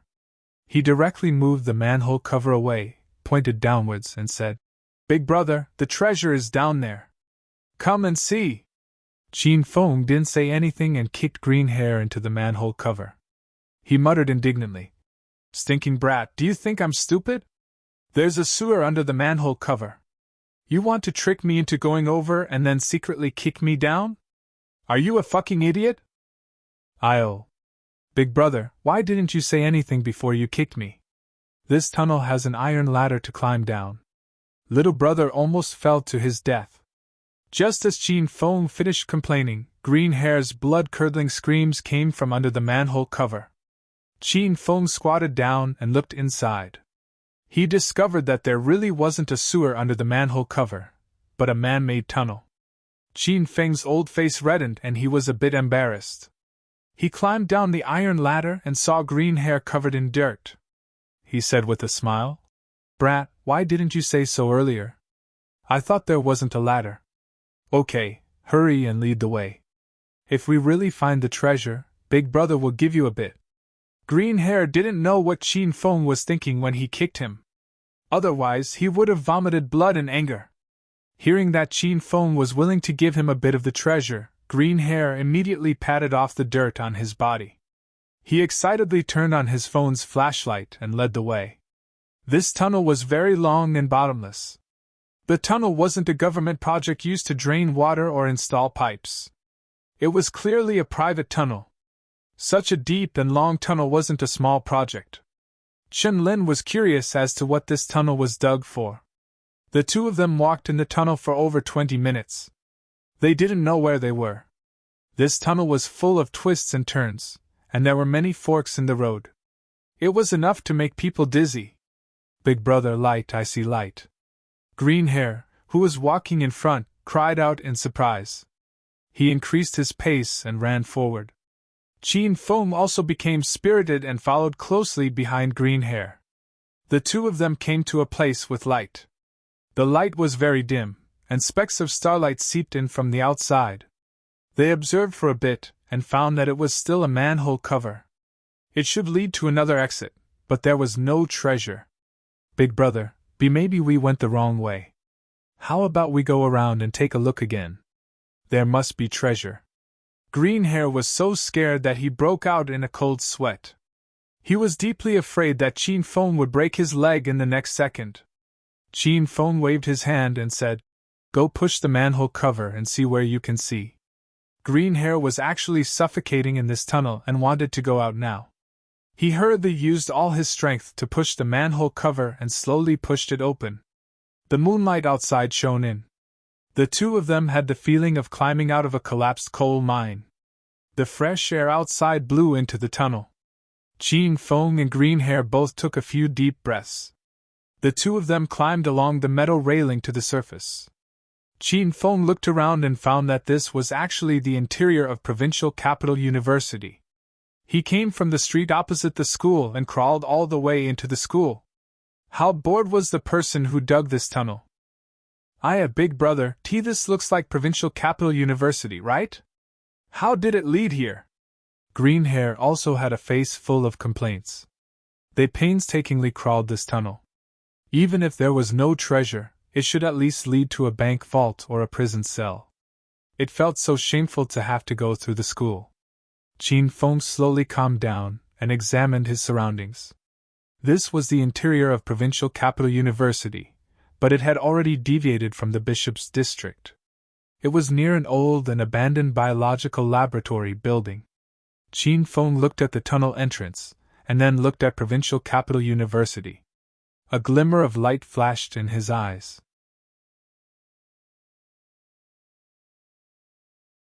Chapter 603. Qin Feng suddenly opened his palm. In the center of his palm was a swarthy black ball. It looked like a pill. "Big Brother, what are you doing?" Green Hair looked at Qin Feng in confusion. "Does your wound hurt?" Qin Feng asked. "Still a little, but it's much better than before. Thank you for saving my life, Big Brother." Green Hair didn't understand why Qin Feng suddenly asked this. He started to flatter Qin Feng again. One shouldn't hit a smiling person, so he just had to say more nice things. "Then swallow this pill. It can help your wound heal quickly and reduce the swelling and pain," Qin Feng said indifferently. Green Hair had seen Qin Feng's miraculous medical skills before, so he didn't doubt him. He took the pill from Qin Feng's hand and swallowed it. He said with a pained expression, "Big Brother, what medicine is this? It's so sour and smelly." Seeing Green Hair swallow the pill, Qin Feng's face turned cold. He said, "Green Hat, I'll give you a task now. Are you willing to help me complete it?" Green Hair had a bad premonition in his heart. He felt that something was wrong. Big brother, you saved my life. I'm willing to do anything for you. I won't hesitate. Qin Feng nodded his head in satisfaction. He pointed at the tunnel under the manhole cover and said, Then search the tunnel for the next few days. Find every exit and entrance that the tunnel leads to. You're the only one allowed to search, and you're not allowed to find anyone to help. Green Hair's face turned as black as the bottom of a pot. If he could beat Qin Feng, he would have crushed Qin Feng into a meat patty and fed it to the dogs. The tunnel was pitch black and airtight. Green Hair almost suffocated in there. He even gave up on the idea of looking for treasure. Even if there was treasure, the tunnel wasn't a place for people to stay. You're not willing? Qin Feng raised his voice and asked again when he saw Green Hair didn't speak. Green Hair was definitely not willing, but to save his life, he quickly agreed. After leaving tonight, Green Hair planned to pack his things and move to another city. He didn't want to see Qin Feng and Xiao Shi ever again. Big brother, how could I? I'm more than happy. Qin Feng nodded and said with a smile. Very good. Then find the other entrances and exits in 3 days and come find me for the antidote. All right, big brother, can I go now? Eh? That's not right. Big brother, did you just say that I wanted the antidote from you? What antidote? Green Hair excitedly prepared to leave. He suddenly froze and looked at Qin Feng in astonishment. The pill you just took is poison. It will take effect in 3 days. At that time, all the meridians in your body will break and you will bleed to death. Then your body will start to rot. The green-haired man's face turned pale with fright when he heard half of it, and he broke out in a cold sweat. He started to use his fingers to cover his throat with all his might, wanting to spit out the pill. Green Hair felt that he was a shameless person, but after meeting Qin Feng, he realized what true shamelessness was. There's no need to be picky. The poison I develop melts once it enters your mouth, and its effects have already entered your blood. Just obediently work for me, and when the time comes, I'll give you the antidote. Qin Feng interrupted Green Hair's actions. Green Hair was truly scared silly. He had seen Qin Feng's miraculous medical skills, so he believed that the pill just now was poison. No wonder it tasted astringent and had a bit of a stench. Who knew what was used to refine it? Qin Feng looked at Green Hair's pale face and laughed in his heart. Now that he had lost contact with the system, how could Qin Feng have any poison?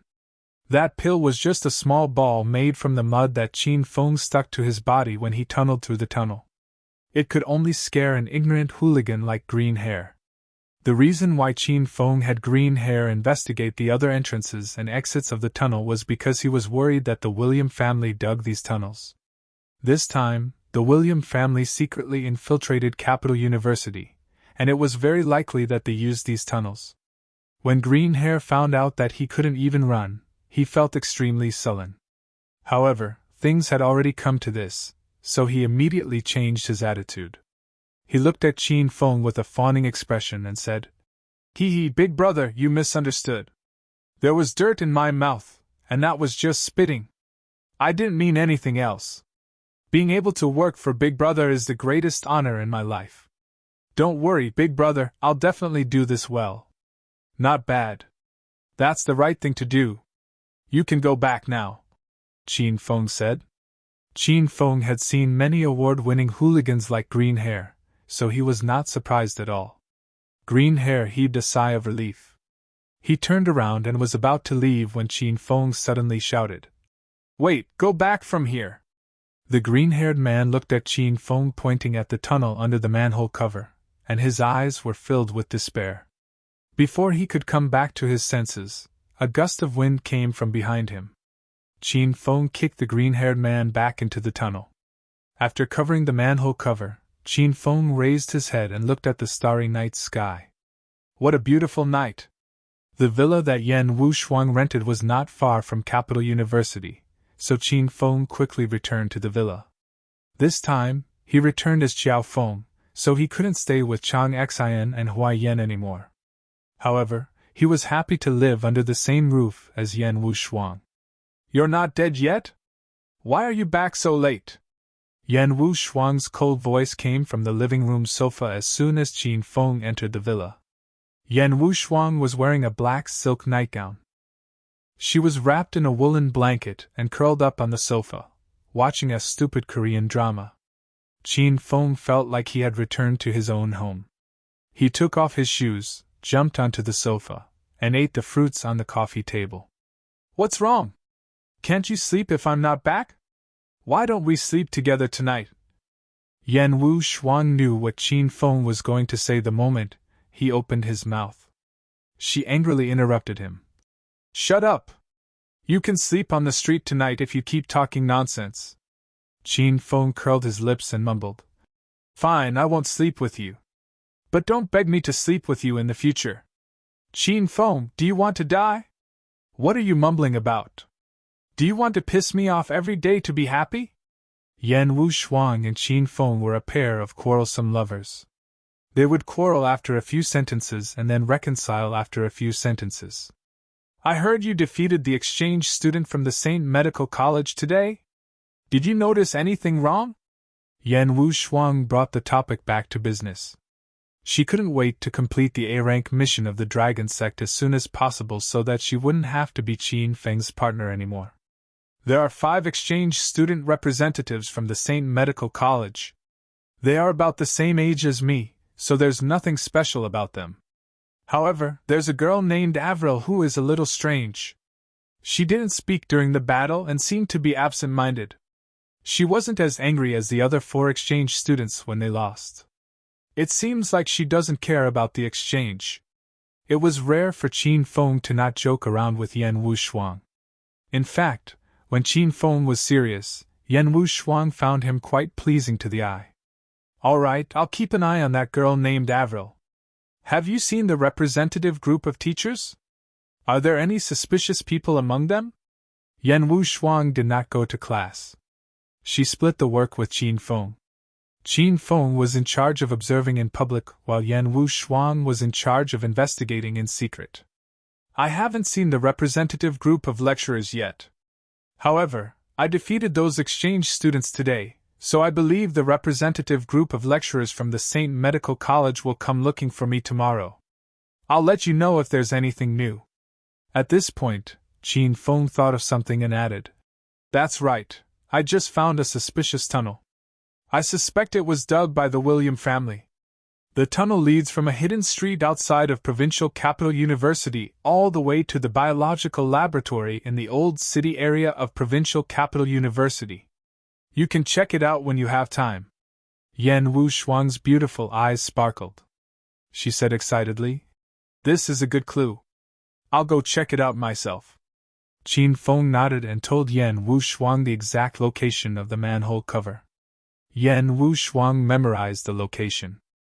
Yan Wu Shuang stayed up late not because she was worried about Qin Feng, but because she was waiting for him to come back and exchange information. Yan Wu Shuang had been in the university for the whole day and had found some clues. Now that she got the clue from Qin Feng, she wrapped herself in a wool blanket and went upstairs. Yan Wu Shuang suddenly stopped in the middle of the stairs and said lightly, There's food in the thermos in the kitchen. I was going to feed it to the dog. You can go and eat it if you haven't eaten yet. After saying that, Yan Wu Shuang went upstairs in a carefree manner. The corner of Qin Feng's mouth twitched. He knew Yan Wu Shuang was a woman with a sharp tongue but a soft heart. The dinner in the thermos was obviously left for him. It was supposed to be a romantic dinner, but she said it was for the dog. Qin Feng thought, Should I eat it or eat it? Or eat it? Yan Wu Shuang went upstairs and went to bed. Qin Feng took out his dinner from the thermos and ate it on the coffee table in the living room while watching TV. The dinner was very sumptuous. There were 3 dishes and a soup, and it tasted good. It seemed that Yan Wu Shuang's culinary skills were pretty good. Qin Feng was famished because he had not eaten anything yet. He wolfed down the food and wiped out the love dinner Yan Wu Shuang had left for him in a matter of minutes. Ding! Congratulations, host Qin Feng, for completing the second side mission of Yun Province Disturbance and successfully making the Qin family the #1 family in Yun Province. The system will reward host Qin Feng 20,000 hedonist points and a random Earth-grade secret skill scroll. Ding! Congratulations, host Qin Feng, for completing the main mission of Yun Province disturbance and successfully unifying the 4 cities of Yun Province. The system will reward host Qin Feng 30,000 hedonist points and a random secret skill scroll. Ding! Congratulations, host Qin Feng, for defeating the 5 exchange students from St. Medical Institute and promoting Chinese medicine. The system will reward host Qin Feng with a storm poison needle. Qin Feng had just finished his meal and was about to wash the dishes when the long-awaited system notification rang in his mind. Although it was still cold, Qin Feng felt that the sound was as sweet as the tinkling of spring water. Qin Feng looked at the completed quests. He did not expect that he had completed all the quests of Yun Province disturbance. This was out of his expectation. How could I unify the 4 cities of Yun Province so easily? As for the Rainstorm Poison Needles mission, Qin Feng could understand it. This was a mission issued by the system to develop Chinese medicine and make Chinese medicine famous. There was no time limit for this mission, and the reward was unknown. As Qin Feng continued to develop Chinese medicine, the system would reward him in stages. The 5 Poison Needle and 100 Herb Sutra were the rewards of this quest. After a series of notifications, the system notification rang again after a short pause. Reminder: the quests defeat all the forces of the Liang family in the provincial capital and assist Yun Zhao's younger brother, Yun Zhe, to become the young master of the Yun family in the provincial capital are about to expire. Countdown, 38 days. Qin Feng looked at the 2 quests that were about to expire. These were the 2 quests that the system had issued before the battle at the Amethyst Dragon Palace. Qin Feng felt that he had to find some time to complete these 2 quests. Little Pig, are you there? Why did I lose contact with the system? Qin Feng temporarily put aside the quests and tried to communicate with Little Pig through his mind. The last time the system rebooted was because Qin Feng was severely injured. How could he lose contact with the system this time?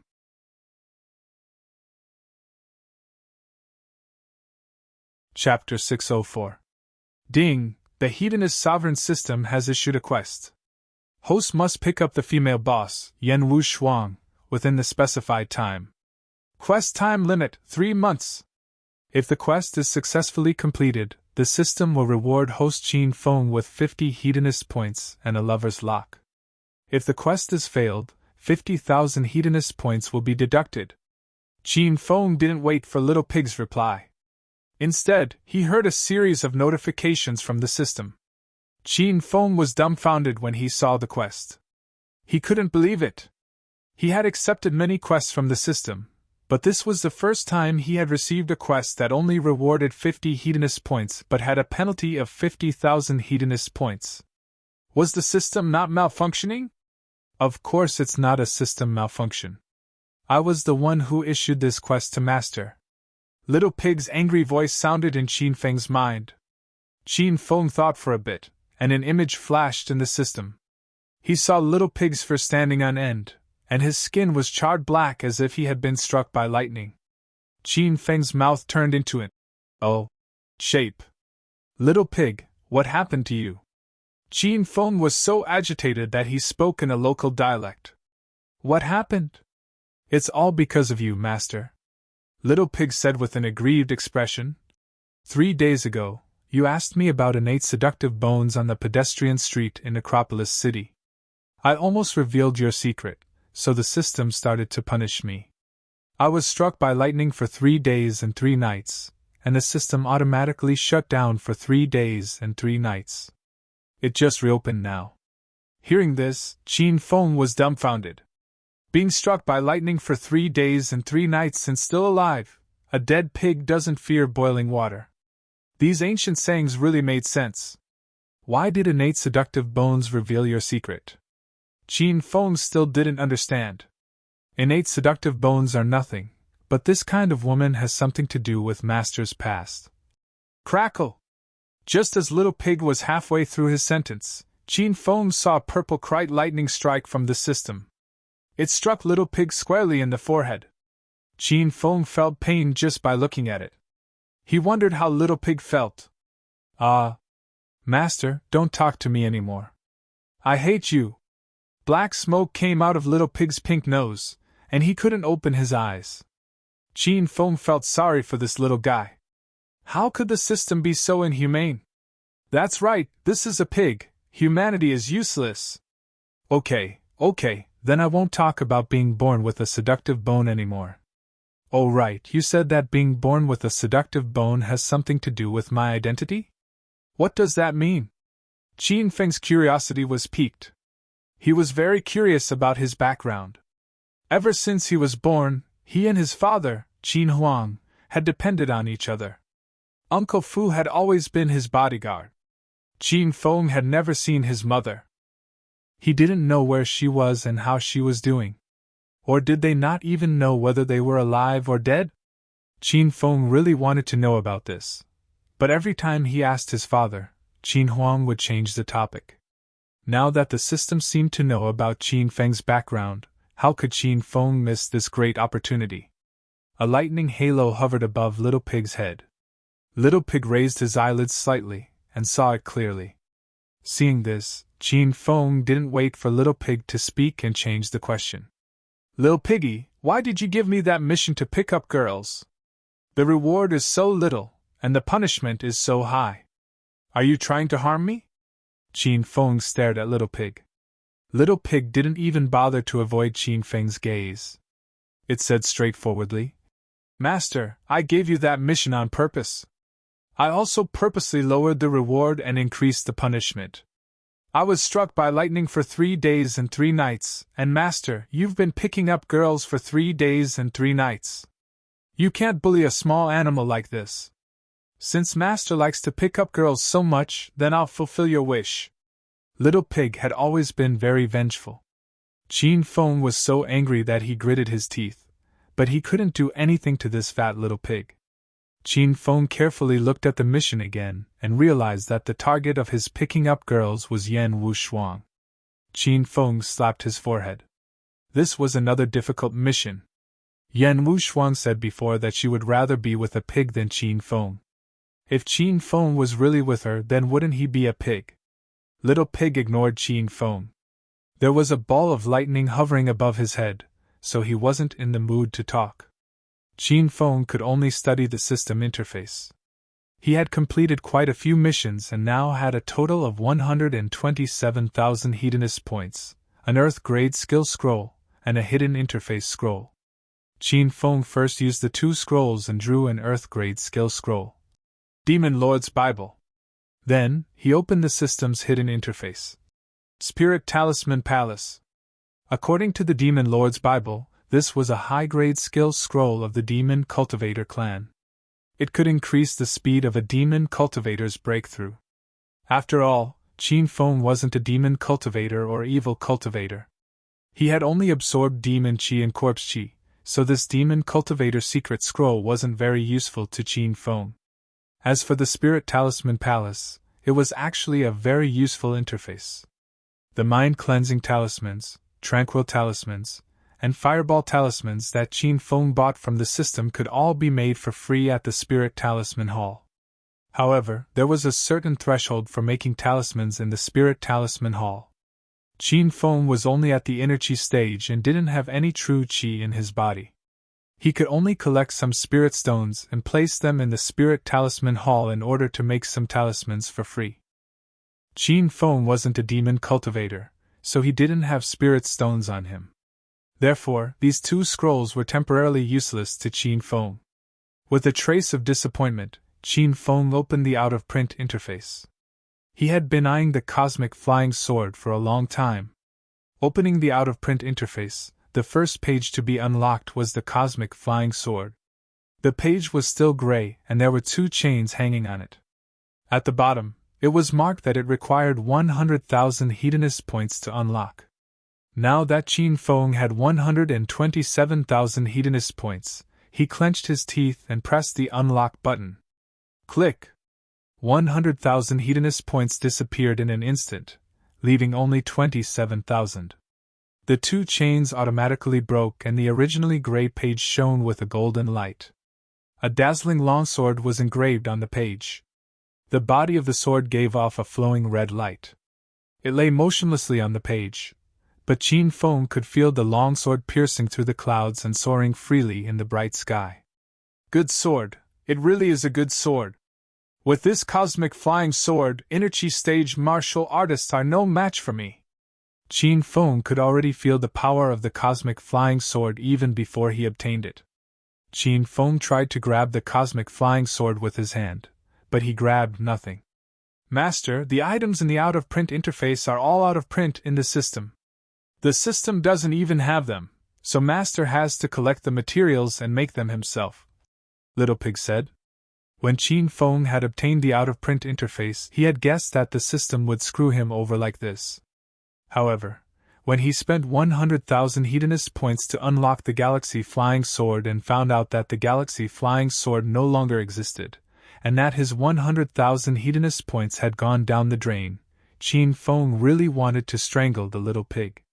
Little Pig seemed to feel the chill on Qin Feng's body and continued to say, "However, as long as Master makes a cosmic flying sword, you will be helping the system make up for what it doesn't have. The system will give Master a generous reward in return.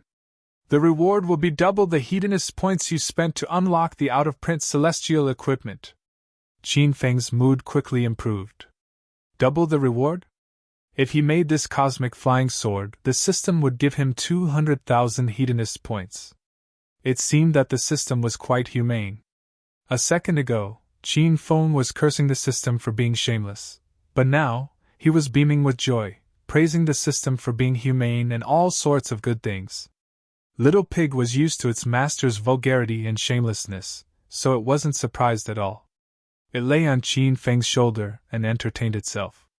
Qin Feng calmed himself down and looked at the cosmic flying sword page again.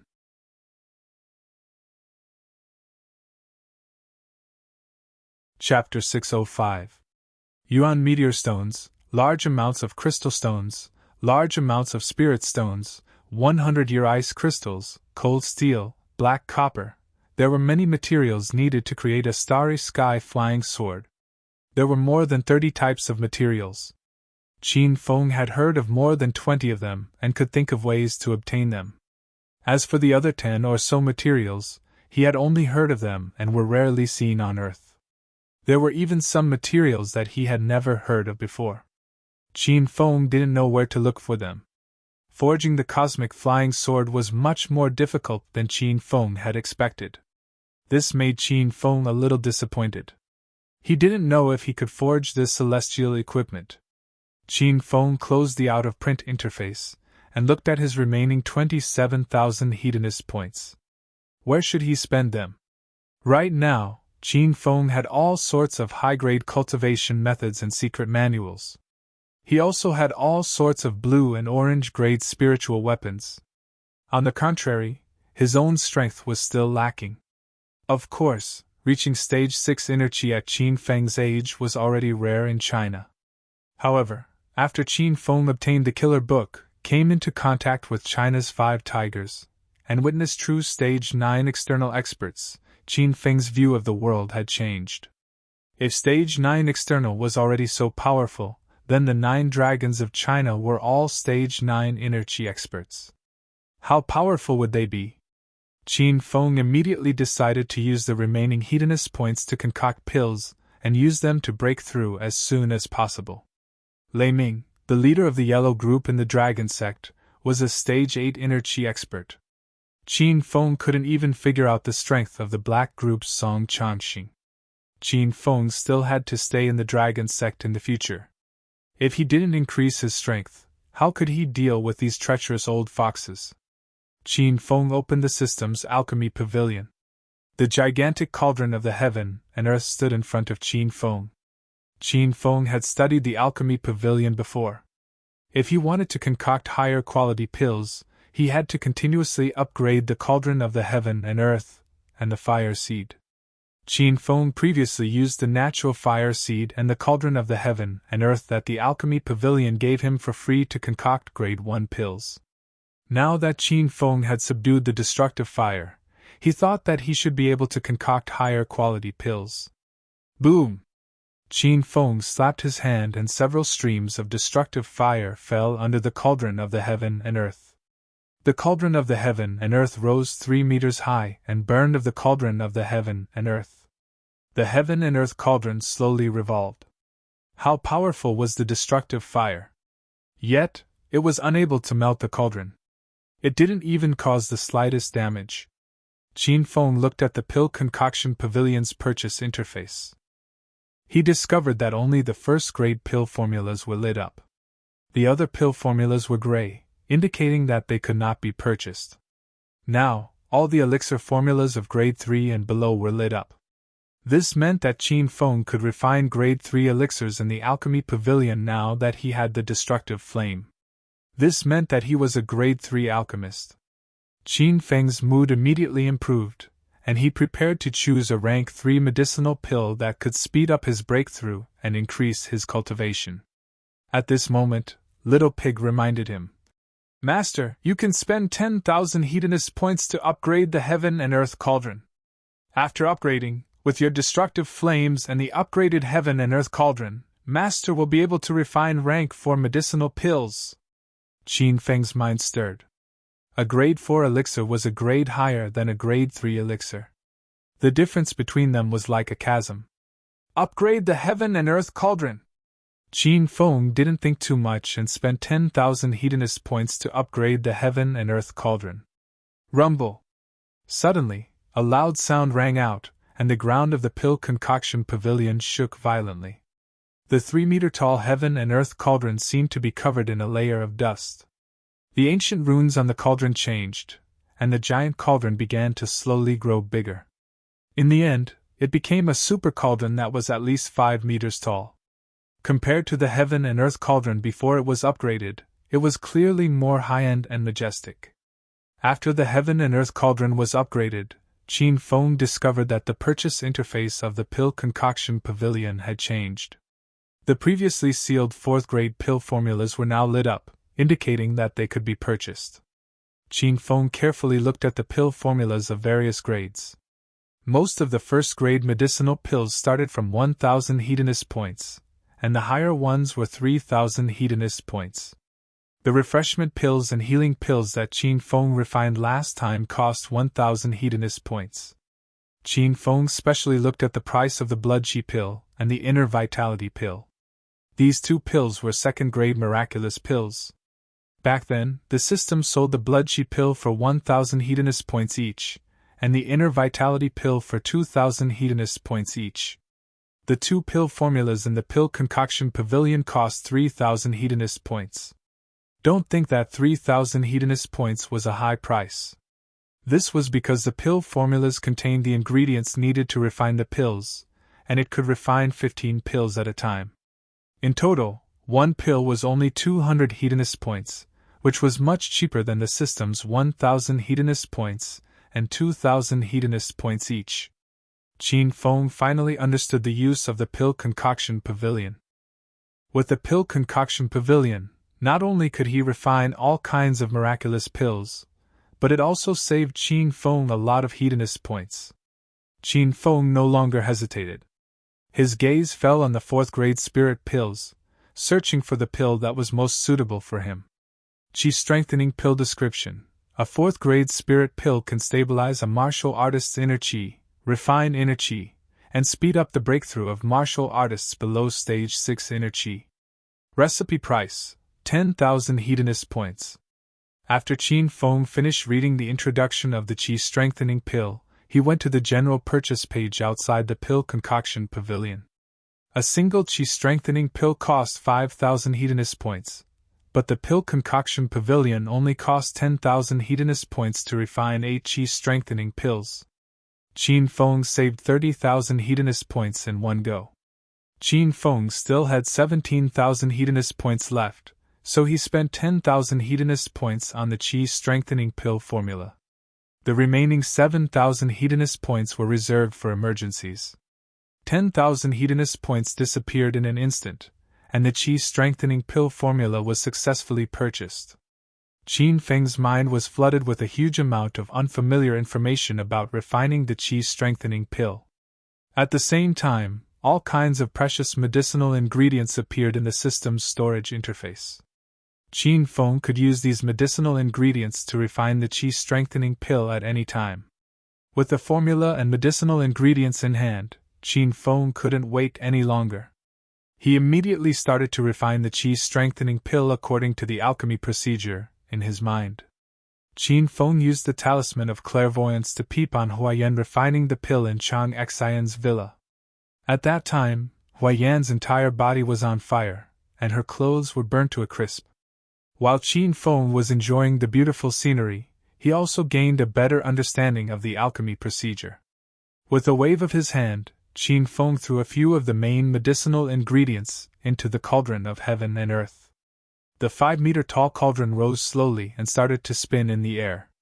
Qin Feng had to add the medicinal ingredients, control the temperature of the cauldron, control the degree of fusion of the medicinal ingredients, and control the speed of the cauldron. It went smoothly when Qin Feng was refining a grade 1 wonder pill. The refining process was simple, and it took only a short time. However, it was completely different when he was refining a grade 4 wonder pill. It was a long and exhausting process. If Qin Feng didn't activate the sacred azure battle armor's hyper-intuition ability, he would have collapsed a long time ago. Rumble! After an unknown amount of time, a loud explosion came from the cauldron of heaven and earth. It sounded like the cauldron had exploded. Qin Feng hastily opened his eyes. 8 shining spirit pills flew out from the cauldron of heaven and earth and landed in Qin Feng's hand. The spirit pills were still warm and emitted a rich medicinal fragrance. The system told him that there were 8 qi strengthening pills in theory. It was Qin Feng's first time refining qi strengthening pills, but he managed to refine 8 qi strengthening pills in perfect condition. This showed that Qin Feng had already stepped into the ranks of a grade 4 alchemist. Qin Feng stared at the 8 spirit pills in his hand with a burning gaze. He couldn't wait any longer and directly swallowed one of them. This was Qin Feng's first time eating a grade 4 wonder pill. This kind of wonder pill was extremely rare. Even in Martial Artist Town's St. Medic Hall, there weren't many of them. The spirit pill melted in Qin Feng's mouth and emitted a rich medicinal fragrance. Waves of rich spiritual energy flowed through Qin Feng's meridians like a spiritual spring. Qin Feng hurriedly sat cross-legged and began to absorb the spiritual energy. The spiritual energy was endless, and Qin Feng suppressed it in his dantian again and again. This process was slow and boring, but Qin Feng was never tired of it. He felt that the originally empty depths of his dantian were now filled with spiritual energy, and there was a faint feeling of expansion. Advancing from stage 6 to stage 7 inner qi required a large amount of spiritual energy to break through the barrier. The qi strengthening pill was the most effective spirit pill at this stage. After Qin Feng absorbed all the medicinal energy of the qi strengthening pill, he was already at the bottleneck of breaking through. He only needed a suitable opportunity to smoothly break through this barrier. Qin Feng slowly exhaled. He didn't swallow the second qi strengthening pill. For this kind of spirit pill, the first pill was the most effective. Taking more later pills would have no effect. Moreover, the qi in Qin Feng's body had not completely stabilized. He couldn't rush for instant benefits, or else it would have the opposite effect. Qin Feng spent the whole night absorbing and stabilizing the qi strengthening pill. When he opened his eyes again, the sky outside was gradually getting brighter. Although Qin Feng didn't sleep for the whole night, he didn't feel tired at all. Instead, he felt refreshed. Why you are pretending to be a ghost early in the morning? You scared the hell out of me. As soon as Qin Feng retracted his aura, Yan Wu Xuan came downstairs in a pair of bare slippers. She was still wearing a black silk pajamas with long sleeves that covered her ankles. Although nothing could be seen, Qin Feng could tell that she wasn't wearing any undergarments. Qin Feng guessed that she wasn't wearing any undergarments. The qi strengthening pill was very effective. Qin Feng had just broken through to stage 6 inner qi not long ago, but he had stabilized his qi to the peak of stage 6 inner qi in one night.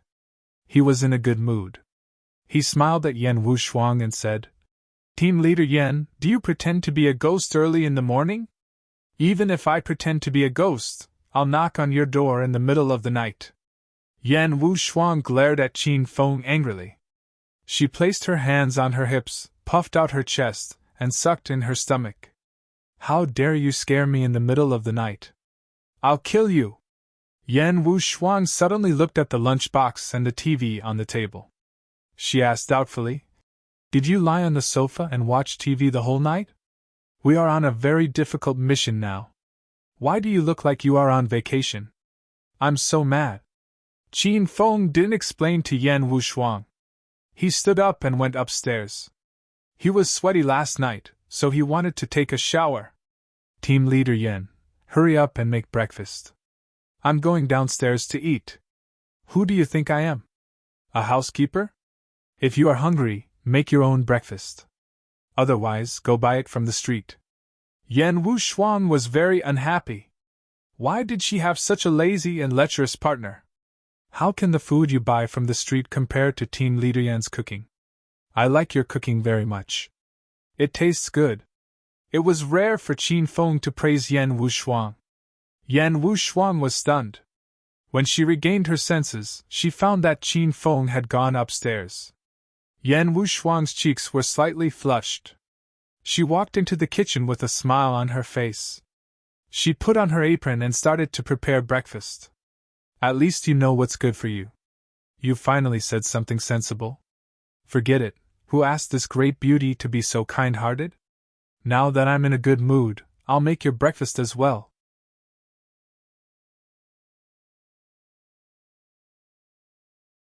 Chapter 606. Provincial Capital University Medical College Class 1. The sun rose from the east, and the birds chirped happily. There was still half an hour before the first class in the morning, but the classroom of Class 1 was already full of people. Students walked into the classroom from time to time. Those who came later couldn't get a seat and could only stand in the aisle at the back of the classroom. Those who came later couldn't get a seat in the aisle at the back, so they had to stand on the aisles on both sides of the classroom. Those who came later shook their heads in disappointment when they saw that the classroom was already full. They wanted to come back after the first class. They didn't believe that no students went to the toilet after the first class. As long as they saw someone going to the toilet, they would squeeze in and fight for a seat. This was Xiaofeng's charm. It was only his second day in school, and he had only given 2 classes, but he was already deeply loved by the students. Seeing that the first class was about to begin, a group of men and women in suits and leather shoes strode toward the medical college Class 1. These people were foreigners with high noses and blue eyes. They were the exchange delegation from the St. Medical College of the United States. Mike walked in front of the group. His silver hair was neatly combed at the back of his head. Although he was old, he looked energetic. Behind Professor Mike was the lecturer delegation. They were all middle-aged lecturers between the ages of 35 and 40. Behind them were Avril and the other 4 exchange students. The students of Provincial Capital University were very familiar with these 5 people, especially Avril. Many students were talking behind her back about how big her bra size was. "Professor Mike, the medical college is in front. We asked around yesterday, and Xiao Feng will be in Class 1 today," Avril, who was walking behind, said in a cold but pleasant voice. Professor Mike and his group stopped and looked at the relatively old building of the medical college in front of them. When Professor Mike came back to his senses, he walked straight toward Class 1. They're here! The exchange team from the St. Medical College is here!" Before Mike and the others reached the classroom door, the row of students by the window screamed. After Xiao Feng defeated Avril and the others yesterday, everyone guessed that the lecturer representative of the American exchange team would bring people to cause trouble today, and it was as they had expected. "How many people are here? Are there many pretty girls? Is Avril here? Is she still wearing the sexy short skirt from yesterday?" The students on the other side of the wall were extremely anxious. They tiptoed to look out of the window, but the class was packed with people and they couldn't see anything at all. "There's a dozen or so people, led by an old man. The lecturer's delegation is made up of middle-aged women. Some of them have big breasts, but their legs are too thick, like little elephants' legs. Avril is here. Wow. She's still wearing a short skirt and knee socks today, but her socks have changed to purple ones. She's so sexy. Knowing that Avril was wearing a short skirt and knee socks in the middle of winter, the male students in the class went crazy. It turned out that these people weren't here to listen to Xiao Feng's lecture, but to see Avril. TSK. Have you never seen a miniskirt before? Did you guys just come out from the deep mountains and wild forests? Don't make such a big fuss. Don't you feel ashamed? The girls in the class were immediately unhappy. They usually wore sexy short skirts, but they had never seen boys so crazy. That can't be compared. Foreign girls have long breasts, long legs, and fair skin. It's addictive to look at them. The boys immediately explained the truth, and the few girls who were complaining just now immediately went silent. At this time, Professor Mike had already led a group of people to the door of Class 1. Just as he stepped into the classroom, Professor Mike was shocked by the situation inside. He suddenly stopped at the door and forgot to go inside. It seemed like there was nowhere to go. Professor Mike, why did you suddenly stop? The two lecturers behind didn't pay attention to Professor Mike and directly bumped into his back. Professor Mike didn't even have the time to cry out in pain when the two male lecturers held their heads and screamed. Mike was almost bumped into by the two. He angrily stared back at them. Go? Go where? Go back, all of you go back. The group of people had just walked to the door and hadn't even entered the classroom. Now they had retreated. It was extremely funny, and the students in the class couldn't help but laugh. The group of people retreated to the classroom's window.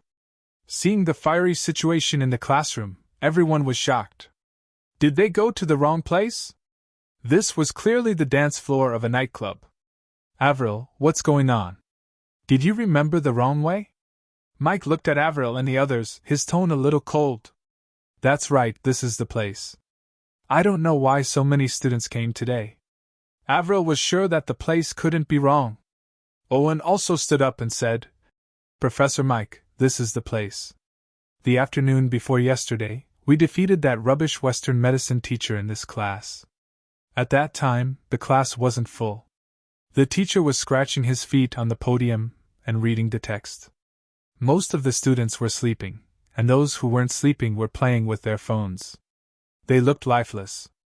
Why are all of them so excited today?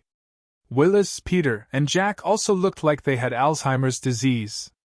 It wasn't like this, right? Could it be that they had transmigrated? Everyone, good morning. Just when everyone was at a loss, Xiao Feng walked over leisurely. This guy had simply come on time for the class bell. Professor Mike and the others' gazes fell on Xiao Feng. Avril had already walked to Mike's side and whispered something into his ear. Professor Mike began to size up Xiao Feng again. His eyes gleamed with a strange light. So it's Professor Xiao Feng. I've heard a lot about you. After staring at Xiao Feng for a while, Mike suddenly smiled and took the initiative to shake hands with Xiao Feng. Qin Feng was also sizing up Mike. He could tell that this old man was the representative of the Saint Second Medical Institution. Qin Feng thought to himself, if this old man is sent by the William family, then he must be an expert among experts at his age. Haha, you flatter me. This is only my second day at Provincial Capital University. What kind of reputation do I have? May I know how to address you, senior? Qin Feng held Mike's hand and said with a smile. Hee, call me Professor Mike. That's what everyone calls me. Mike spoke in Chinese, and he spoke it quite fluently. Qin Feng suddenly increased his strength, to test Mike's strength. Professor Mike screamed in pain and squatted on the ground. Ouch! Professor Xiao Feng, let go of me! It hurts! It hurts so much that my bones are about to break. An old man in his 60s was squatting on the ground with cold sweat all over his forehead. He was groaning in pain. This scene instantly enraged the representatives of the Saint Second Medical University. They surrounded Qin Feng and looked as though they wanted to bite him to death. Hey! Why are you so rude? Our Professor Mike is in his 60s. Why are you pinching him? Do you think this is arm wrestling? Let go of our Professor Mike. You Chinese people are too rude. Oh, I know. Did you know that Professor Mike is here today? Are you afraid that your medical skills are inferior to Professor Mike's? That's why you want to break Professor Mike's hand? That's right. That must be it.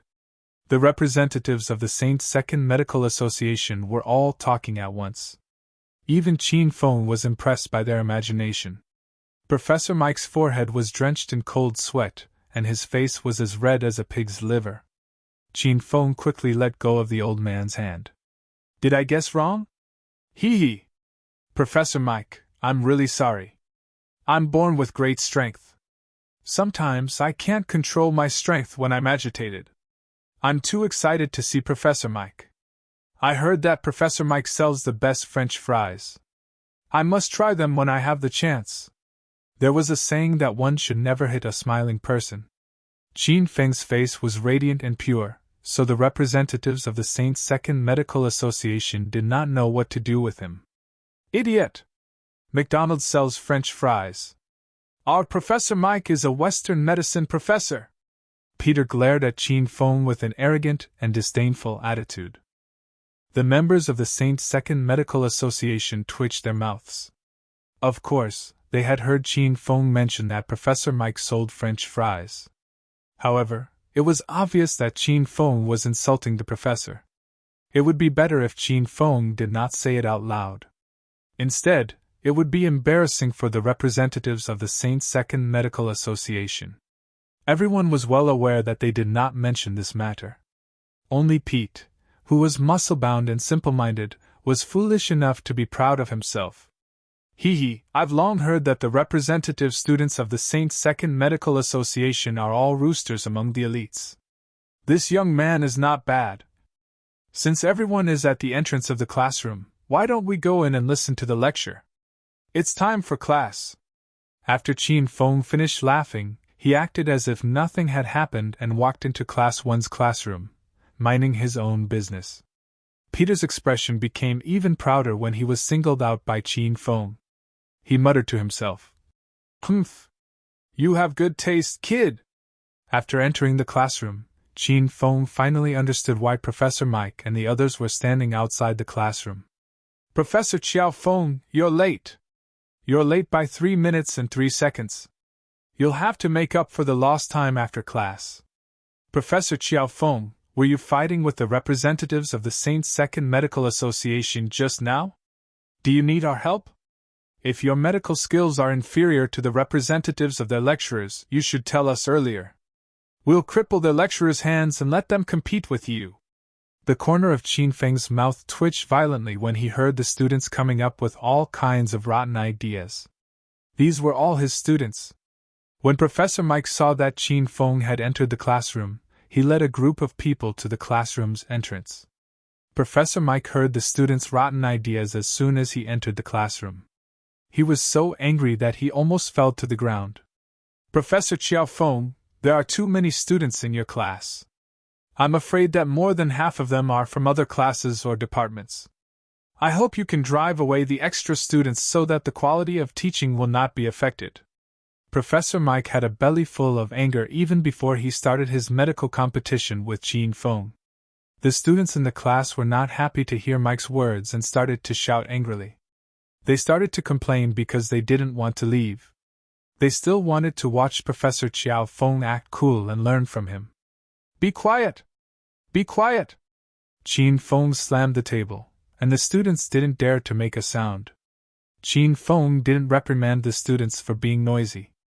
Instead, he looked at Professor Mike and said, "Professor Mike, this is how I usually teach. I never ask the extra students which department or class they are from. As long as they sincerely want to learn Chinese medicine and like to listen to my class, then they are my students. I teach Chinese medicine and knowledge, not students.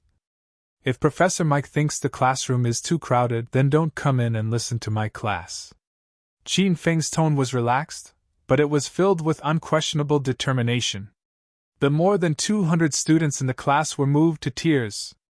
Professor Mike was so angry that he blew his beard and glared at Qin Feng, but he couldn't refute Xiao Feng. This was Provincial Capital University's classroom, and this was Xiao Feng's class. What could Professor Mike do? Humph! How arrogant. If you don't want to listen, then don't listen. Who do you think you are?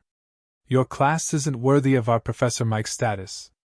Peter, who was standing at the back of the crowd, was already angry. He turned around and was about to leave. At this time, Professor Mike brought the group into the classroom. Everyone lined up on the podium behind Qin Feng. Peter walked halfway and looked back. He immediately chased after Qin Feng. Professor Mike, AI. Everyone wait for me. The classroom was full, and only the podium had some space. However, this space was usually reserved for teachers and students who were punished for being mischievous in class. Professor Mike and his group stood there and were stared at by more than 200 students below. They felt a little uncomfortable all over their bodies. However, things had already come to this, so Professor Mike had no other choice.